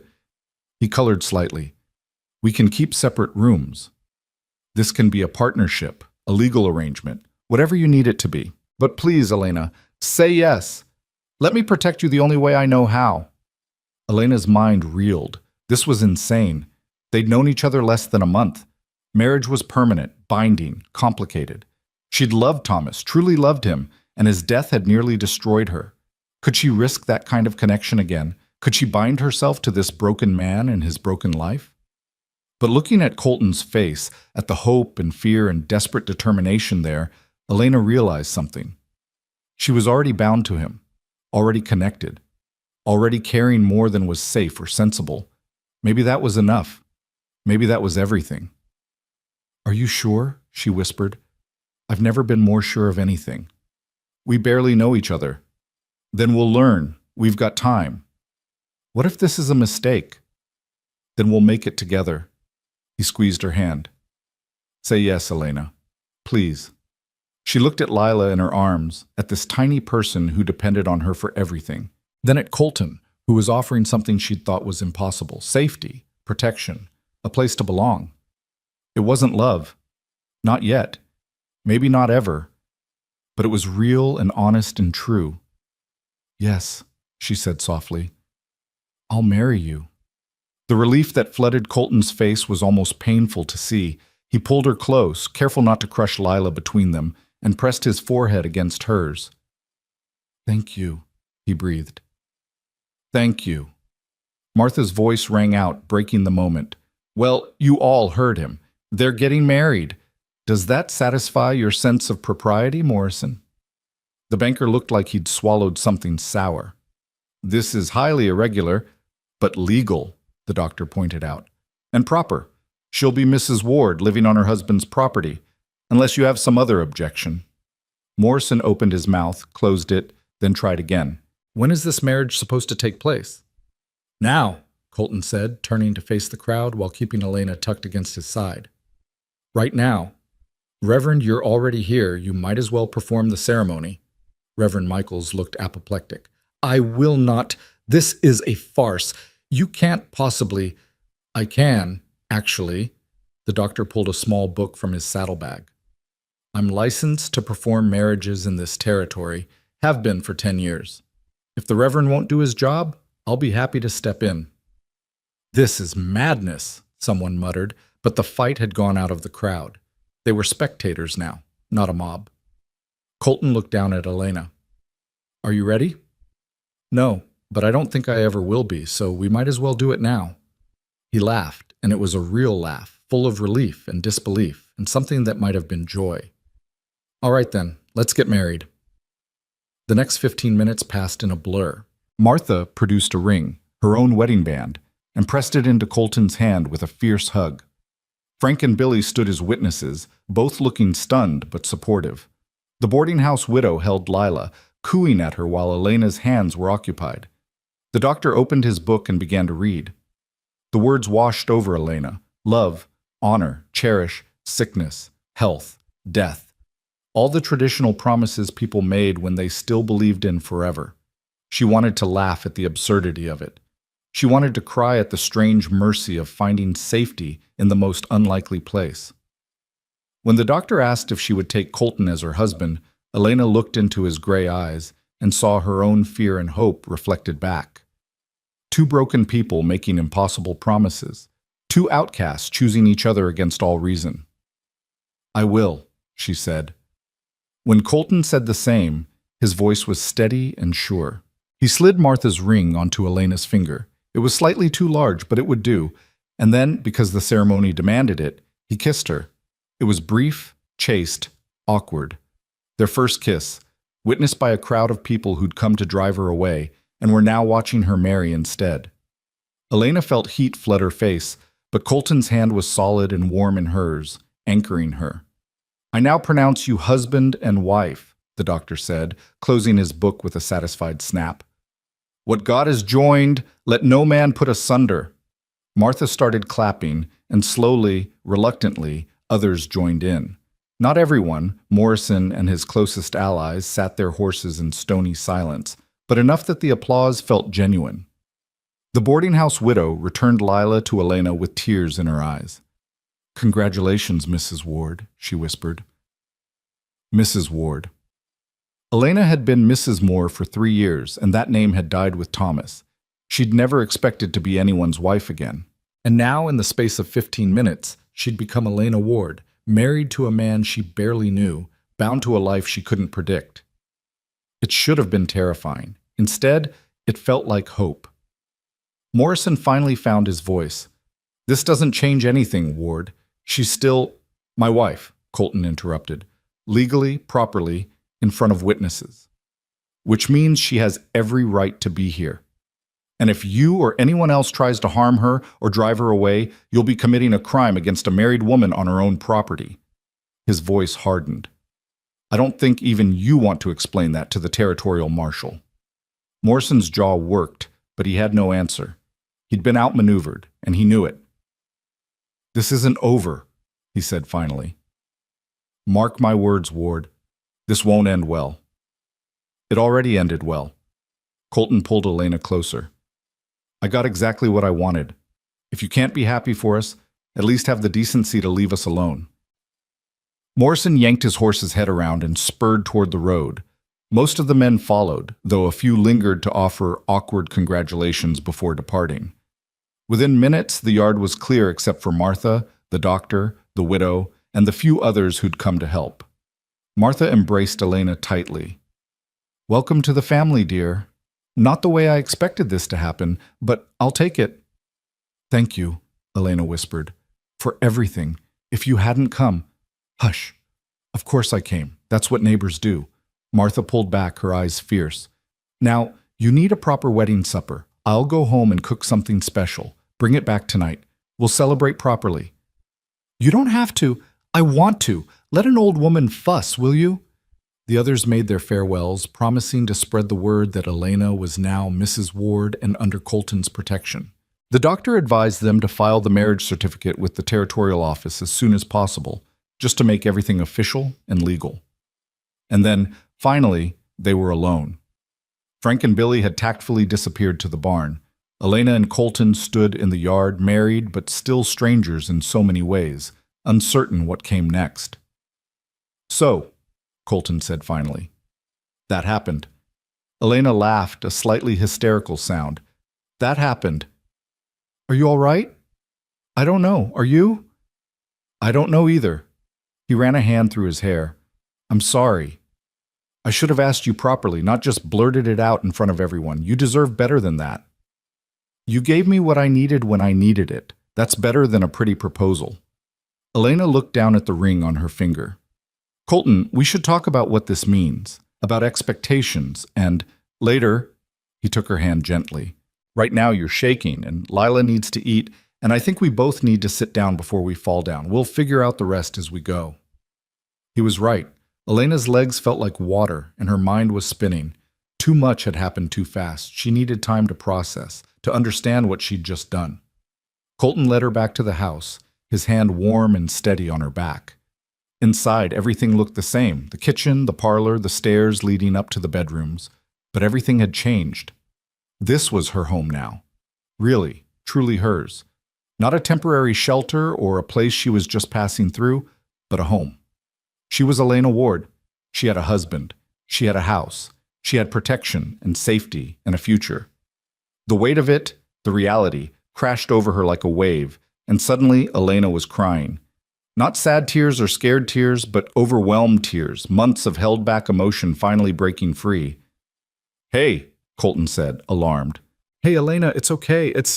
I know, she sobbed. I know it's okay. That's why I'm crying. He pulled her against his chest, careful of Lila between them, and just held her while she wept.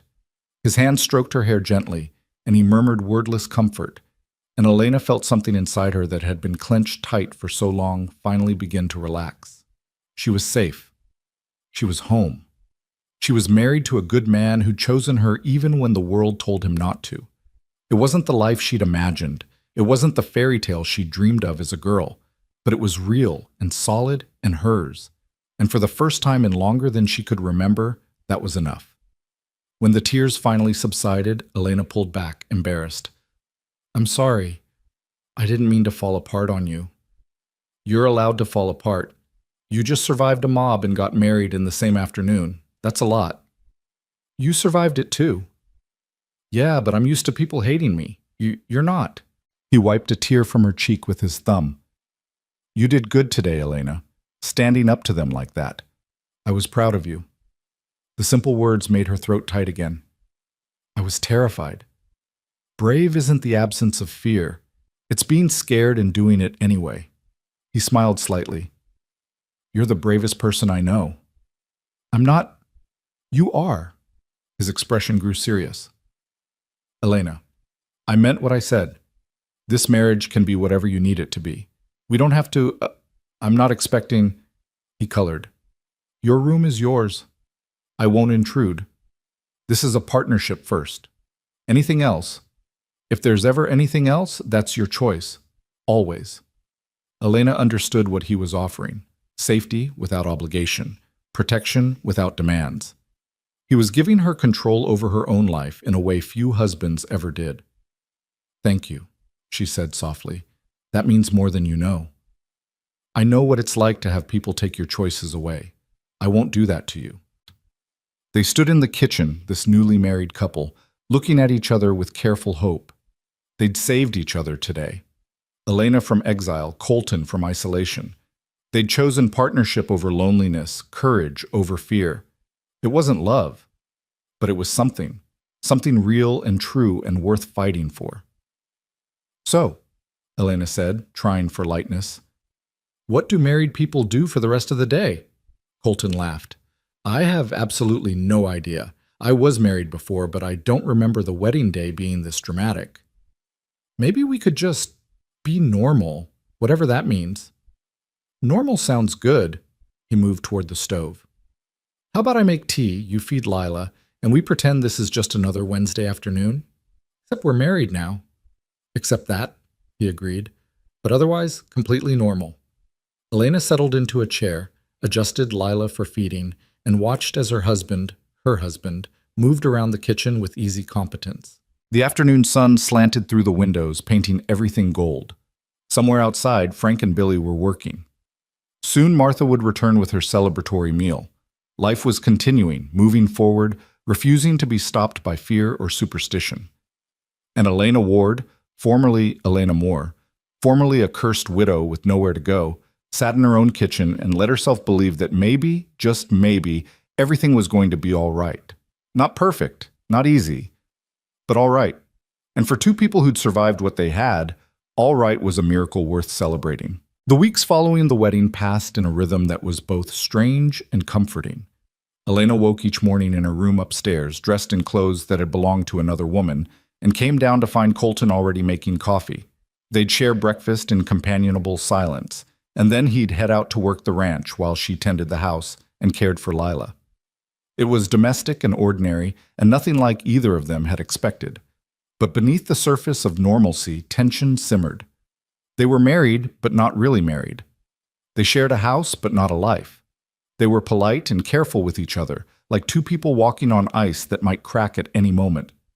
Elena felt it most acutely in the evenings, when they'd sit together in the parlor after supper.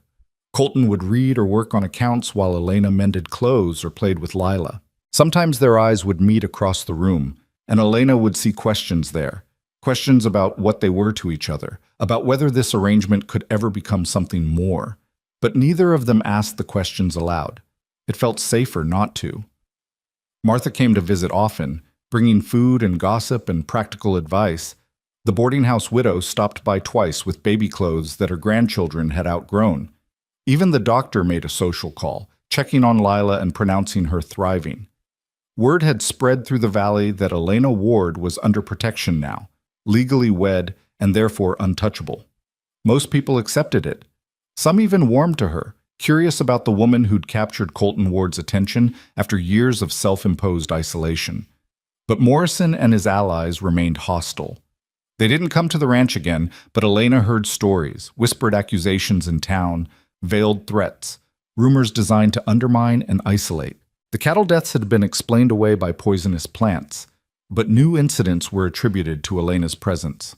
A barn fire at a neighboring ranch, a child's illness that lasted weeks, bad weather that delayed spring planting. Every misfortune, no matter how ordinary, somehow became evidence of the curse. "They'll never stop, will they?" Elena asked one night, sitting by the fire with Lila asleep in her arms. "They'll always find something to blame me for." Colton looked up from the book he wasn't really reading. "Probably not. Some people need someone to hate. It makes them feel better about their own problems. I'm tired of being hated." "I know." He set the book aside. "But you're not alone anymore. That has to count for something." "It does." Elena looked at him across the fire-lit room. "Colton, can I ask you something?" "Always." "Do you regret it? Marrying me?" The question had been building for weeks. Elena needed to know if he saw her as a burden, a mistake, a choice made in the heat of the moment that he now wished he could take back. Colton was quiet for so long that Elena's heart began to sink. Then he stood and crossed the room, settling into the chair beside hers. When he spoke, his voice was rough with emotion. "I regret nothing," he said. "Marrying you was the first real decision I've made in 3 years. The first time I chose something instead of just letting life happen to me." He reached out and gently touched Lila's sleeping face. "You and this little one, you gave me a reason to fight, to care, to remember what it feels like to be human instead of just a ghost walking around in my own life. But it's complicated. Everything worth having is complicated." His gray eyes met hers. "Elena, I'm not good at this, at talking about feelings or making pretty speeches, but I need you to know that having you here, it matters." You matter. Elena felt tears prick her eyes. You matter too. Then we matter to each other. And that's enough to build on, isn't it? Before Elena could answer, a sharp knock sounded at the door. Both of them tensed. Visitors after dark were rarely good news. Colton moved to the door, his hand automatically going to the gun he now wore whenever he left the house. Who's there? It's Frank, boss. We've got trouble. Colton opened the door to find his foreman standing in the cold night air, his face grim. What kind of trouble? The north pasture fence is down. Cut deliberately from the looks of it. Half the herd scattered, and Billy's out trying to round them up before they wander onto Morrison's land. Frank's jaw clenched. This wasn't an accident, boss. Someone did this on purpose.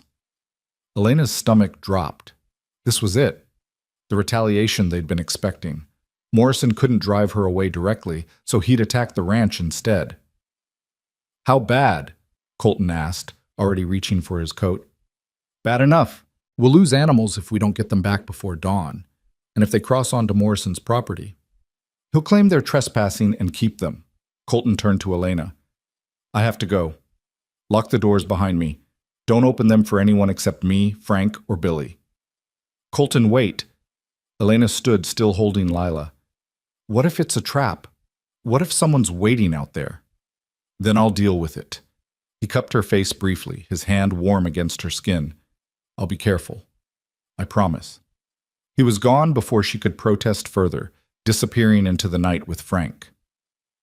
Elena locked the door with shaking hands and moved back to the parlor, where she could see out the window toward the pastures. Lantern lights bobbed in the darkness as men on horseback fanned out across the property. She could hear distant shouts, the lowing of confused cattle, the sound of hooves on frozen ground. This was her fault. The fence had been cut because of her. Morrison was hurting Colton to hurt her, and there was nothing she could do about it. Elena paced the parlor with Lila, her mind racing. She could leave. Pack a bag right now, walk away before dawn, disappear and let Colton claim she'd abandoned him. The marriage could be annulled. He could go back to his quiet, isolated life without the target she'd painted on his back. But even as she thought it, Elena knew she wouldn't do it. She'd promised not to run. She'd promised to stand with him. And she'd meant it. Hours crawled past. Elena dozed in the chair, jolting awake at every sound, her body tense with worry. Lila slept peacefully, unaware of the turmoil outside. Finally, as gray light began to creep across the horizon, she heard horses returning. Elena rushed to the window and saw Colton and Frank riding in, both exhausted and covered in dirt. Billy followed behind, leading several head of cattle back toward the barn. Elena threw open the door and ran out into the cold morning air. Are you all right? Is anyone hurt? We're fine, Colton said, dismounting stiffly. Got most of the herd back. Lost maybe 5 head, but that's better than it could have been. Did you see who did it? No, they were long gone by the time we got there. He handed his horse to Billy with a word of thanks, then turned to Elena. His face was haggard, his eyes red-rimmed with exhaustion. But we found something else. What? Tracks leading toward Morrison's property. 2 horses, maybe 3. And this... He pulled something from his pocket, a piece of cloth, torn and dirty. Caught on the fence wire. Looks like it came from a coat. Frank stepped forward. I recognize that fabric. It's from Morrison's store. Sold it myself last month to one of his ranch hands. Elena's heart pounded. So we have proof? We have evidence, Colton corrected. Not quite the same thing, but it's enough to take to the sheriff. The sheriff won't do anything, Elena said bitterly. He's friends with Morrison. Maybe, but we have to try. Colton touched her shoulder gently. Come inside. You're freezing. They gathered in the kitchen, where Elena made coffee while the men warmed themselves by the stove. Dawn light filled the room, painting everything in shades of gold and gray. Lila woke and fussed, and Elena fed her while listening to Colton and Frank discuss their options. We could fix the fence and say nothing, Frank suggested. Let it go. And then what? Wait for them to do something worse next time? Colton shook his head. No, this ends now. I'm riding into town this morning to talk to Sheriff Dawson. I'm coming with you, Elena said. Elena, I'm coming. This is about me. I should be there. Colton looked like he wanted to argue, but something in Elena's expression stopped him. All right, but we do this carefully. No accusations we can't back up. No giving Morrison an excuse to claim we're the ones causing trouble. 2 hours later, Elena found herself sitting in the sheriff's small office in town, Lila on her lap, while Colton laid out what had happened. Sheriff Dawson listened with an expression that gave nothing away.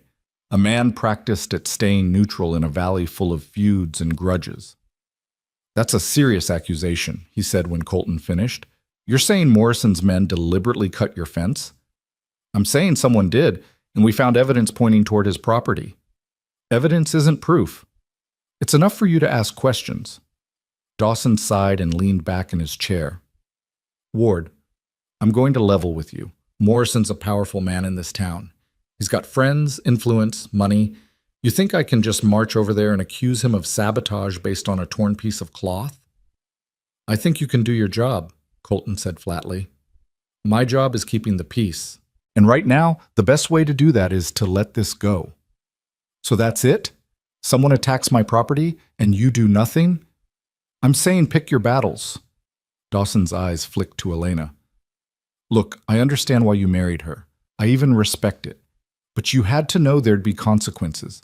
Morrison and his friends, they're not going to let this go quietly. So they're allowed to commit crimes as long as they're self-righteous about it? That's not what I said. It's what you meant. Colton stood, his chair scraping back. Come on, Elena. We're wasting our time here. But as they turned to leave, the door opened and Martha Hayes walked in, followed by the boarding house widow and 3 other women Elena recognized from the valley. They filled the small office with their presence, their faces set with determination. Sheriff, Martha said crisply, I understand Colton and Elena have reported a crime. Dawson looked wary. Mrs. Hayes, this isn't really a matter for women. Don't be ridiculous. Everything in this valley is a matter for everyone who lives here. Martha planted herself in front of his desk. Now, what are you going to do about this fence cutting? Mrs. Hayes, I've already explained to Mr. Ward that without clear proof, then get clear proof. Investigate. Ask questions. Do your job.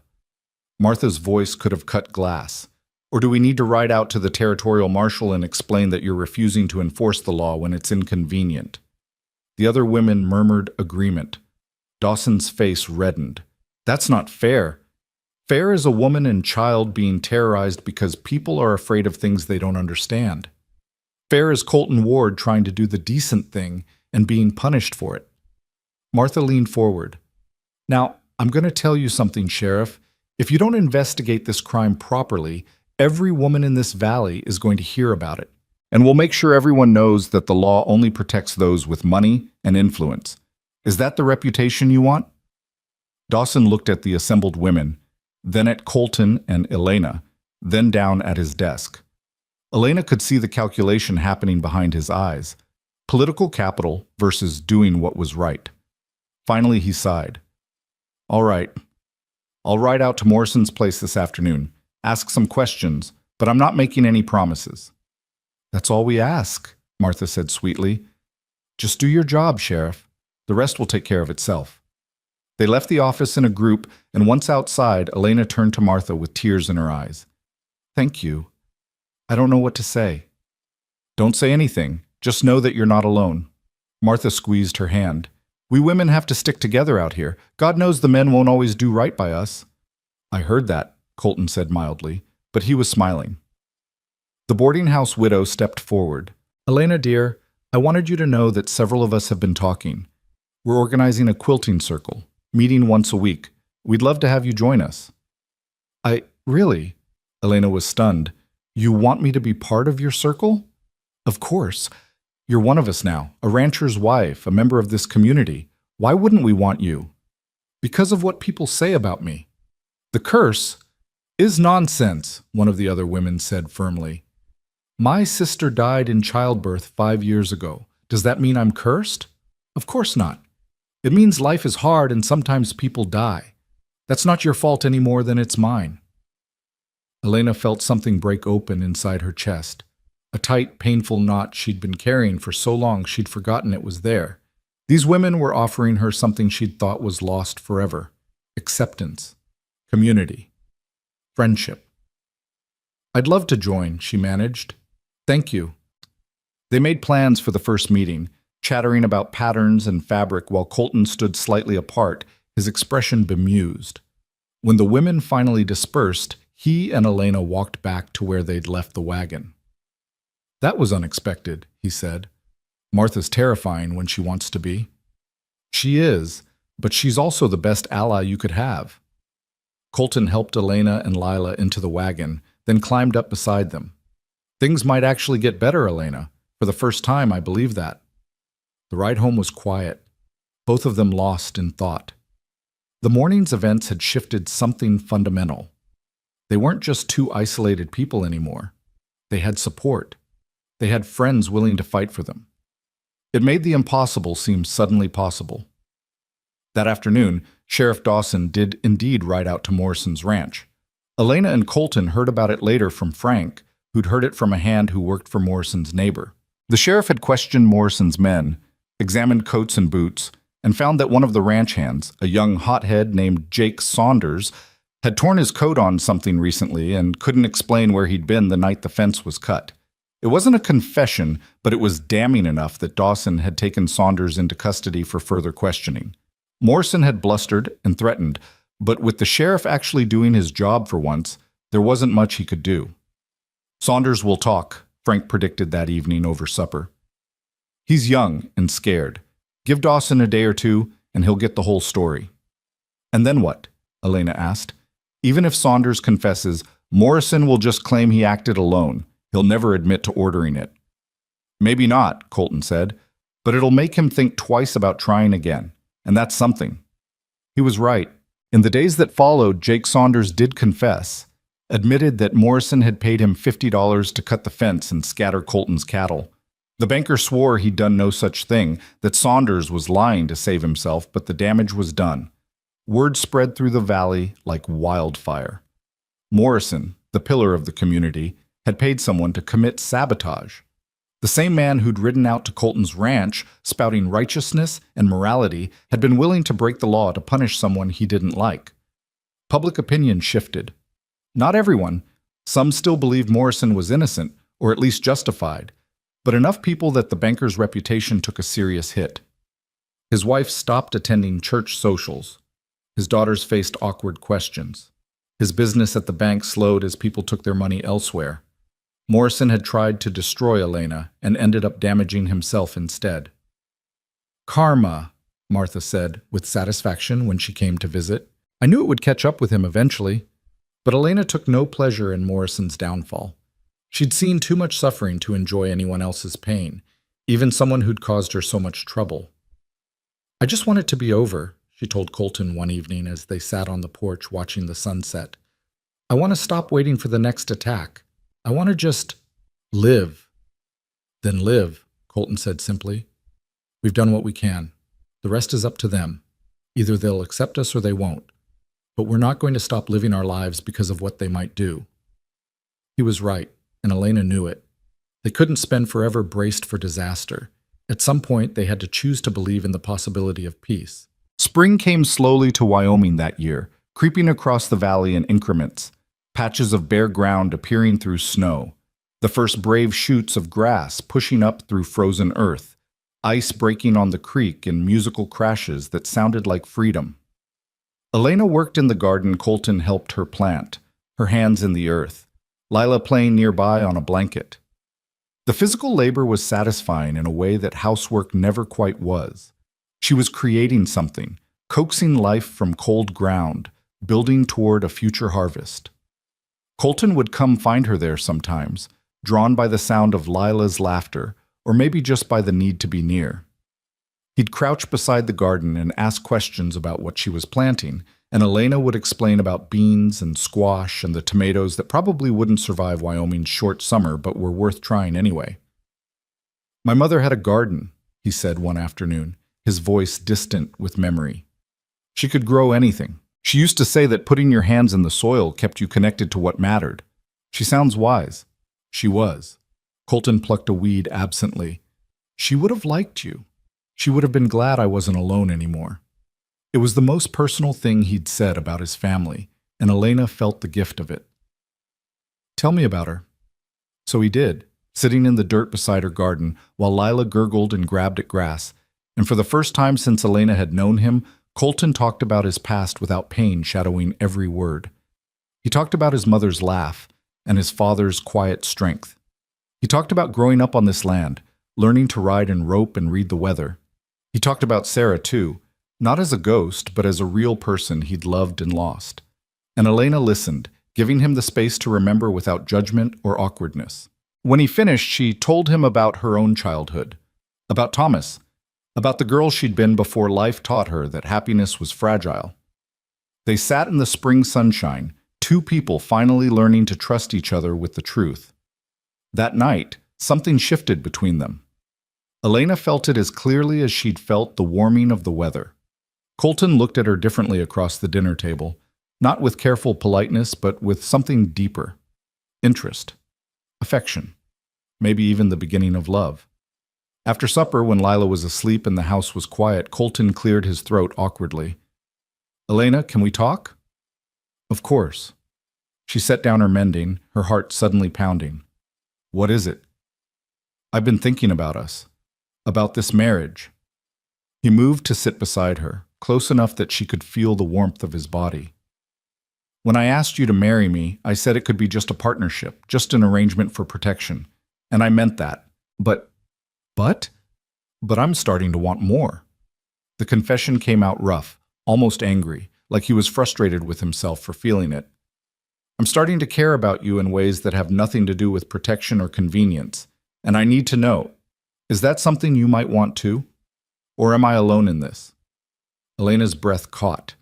She'd been feeling the same pull, the same shift from convenience to something real, but she'd been afraid to acknowledge it, afraid to risk her heart again. "You're not alone," she whispered. Colton's eyes widened. I mean I care about you too. More than I thought I could care about anyone after Thomas." Elena reached for his hand, lacing their fingers together. "I'm scared, Colton. I'm terrified of losing someone again.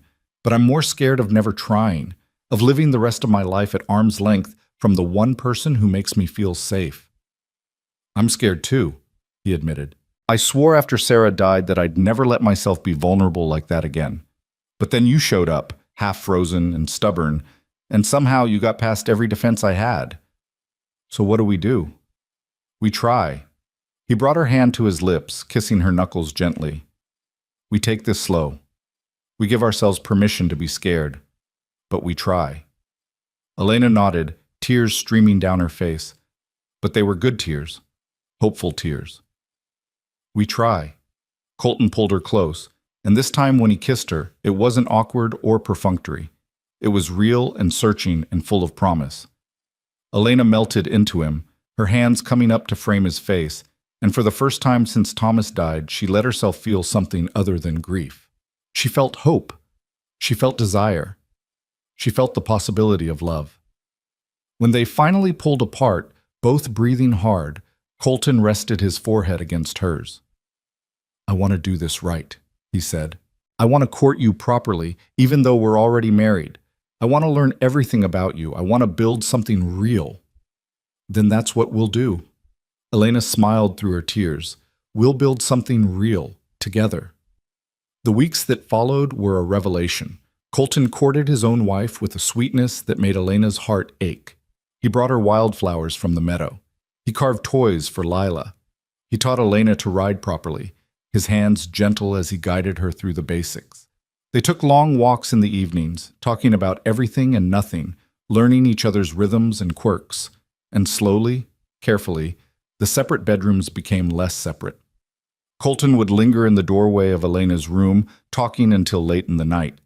Elena would wake to find him in the rocking chair with Lila, having come in to check on them and stayed to watch them sleep. The day Elena asked him to stay, to share not just the house, but the room, the bed, the intimacy of true marriage, he'd looked at her with such gratitude and relief that she'd known she was making the right choice. "Are you sure?" he'd asked, his voice shaking. "I'm sure. I'm ready. Are you?" "I've been ready since I found you in that storm." He'd kissed her then, deep and thorough, and Elena had felt the last of her walls crumble. Making love to Colton was nothing like it had been with Thomas. With Thomas, everything had been youthful passion and discovery. With Colton, it was about healing and trust, two wounded people choosing vulnerability despite knowing the cost. Afterward, lying in his arms with Lila sleeping peacefully in her cradle nearby, Elena felt something she'd thought was lost forever. Wholeness. Not because Colton completed her, she'd always been complete on her own, but because he stood beside her, an equal partner in building a life. "I love you," she whispered into the darkness. His arms tightened around her. "I love you too. God help me, I love you so much it terrifies me." Good terrified or bad terrified? Good. Definitely good. He kissed the top of her head. "Thank you, Elena, for giving me a reason to live again. Thank you for saving me, for seeing me as more than a curse or a burden. You were never a burden. You were a gift I didn't know I needed." They lay together in the darkness, two survivors who'd found each other against all odds and let themselves believe in the possibility of happiness. Summer arrived in a rush of heat and growth. The garden flourished. The cattle thrived. Lila learned to crawl, then to pull herself up on furniture, her personality emerging more each day, stubborn and sweet and utterly fearless. Elena's belly began to swell with new life, and when she told Colton, he'd wept openly, his hand pressed to the slight curve where their child grew. "I never thought I'd have this again," he'd said. "A family, a future. Thank you. We made this together," Elena had reminded him. "You and me. Neither of us could have done it alone." The quilting circle became a regular part of Elena's week, and through it, she built genuine friendships.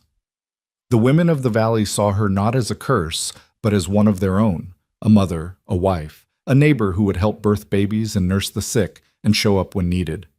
Morrison left them alone, his influence waning as more people saw him for what he was. Reverend Michaels preached a sermon about forgiveness that most people interpreted as him backing down from his stance against Elena. Life settled into a rhythm that felt sustainable, even joyful. One evening, in late summer, as fireflies blinked in the gathering dusk and Lila chased the ranch cat around the yard, Martha came to visit with surprising news. "The Women's Auxiliary is planning a harvest celebration," she announced, "and we'd like to hold it here, at your ranch. If you're willing." Elena and Colton exchanged glances. "Here? Why?" "Because it's time this valley recognized you as part of the community. Really recognized you, not just tolerated you." Martha's eyes were fierce. "You've earned that recognition, both of you. And besides, you have the best location, flat ground for dancing, plenty of room for tables, that beautiful view of the mountains." "Martha, I don't know," Elena started. "Say yes," Colton interrupted. "She's right. It's time." So they said yes, and suddenly the ranch was buzzing with activity. Women came to help prepare food. Men erected a platform for dancing. Colton and Frank built long tables and benches. The entire valley seemed to converge on the ranch, transforming it from an isolated outpost into the heart of the community. The night of the celebration, Elena stood on the porch watching people arrive. Families with children, elderly couples, young people eager to dance. The same people who'd once whispered about her curse were now eating food she'd helped prepare, laughing in her yard, treating her home as a gathering place. "You did this," Colton said, coming up behind her and wrapping his arms around her expanding waist. "You turned this place from a tomb into a home. You brought life back." "We did this," Elena corrected, leaning back against him.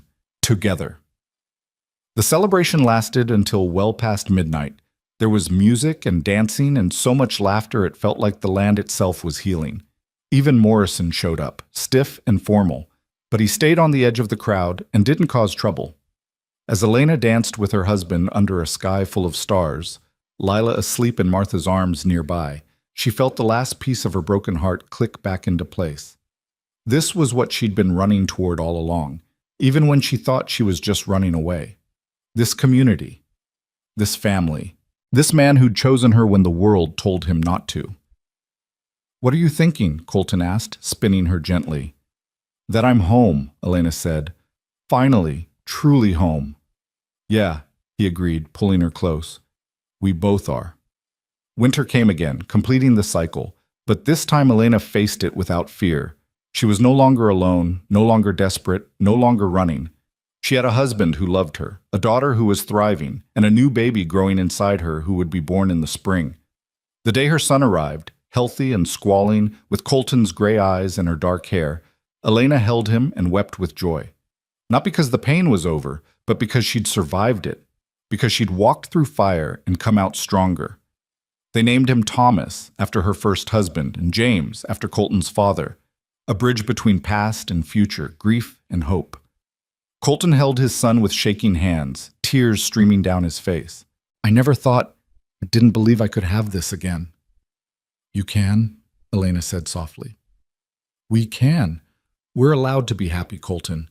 After everything we've survived, we're allowed to build something beautiful.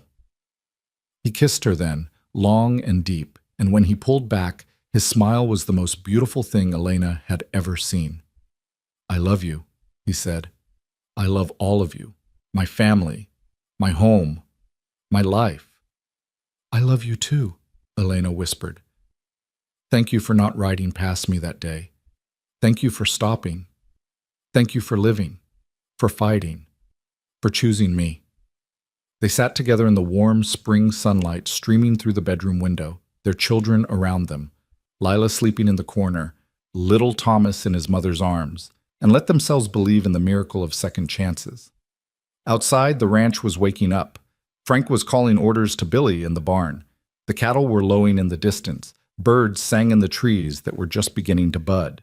Life was continuing, moving forward, refusing to be stopped by past pain or present fear.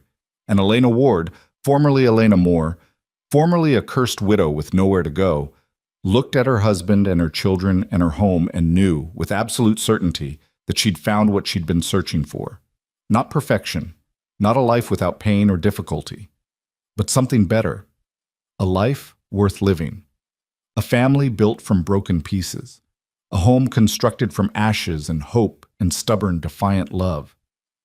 She'd whispered that they had nowhere left, and he'd said she had him. And he'd been right. She had him. She had her children. She had this ranch, and this valley, and this hard-won place in a community that had finally accepted her. She had everything. And as spring melted, the last of winter's snow, and wildflowers began to bloom along the fence line, Elena closed her eyes and let herself rest in the certainty that she was finally, truly home. The cowboy and the widow. Two broken souls who'd saved each other. Two outcasts who'd built a family from nothing. Their story wasn't a fairy tale. It was better. It was real. And it was theirs.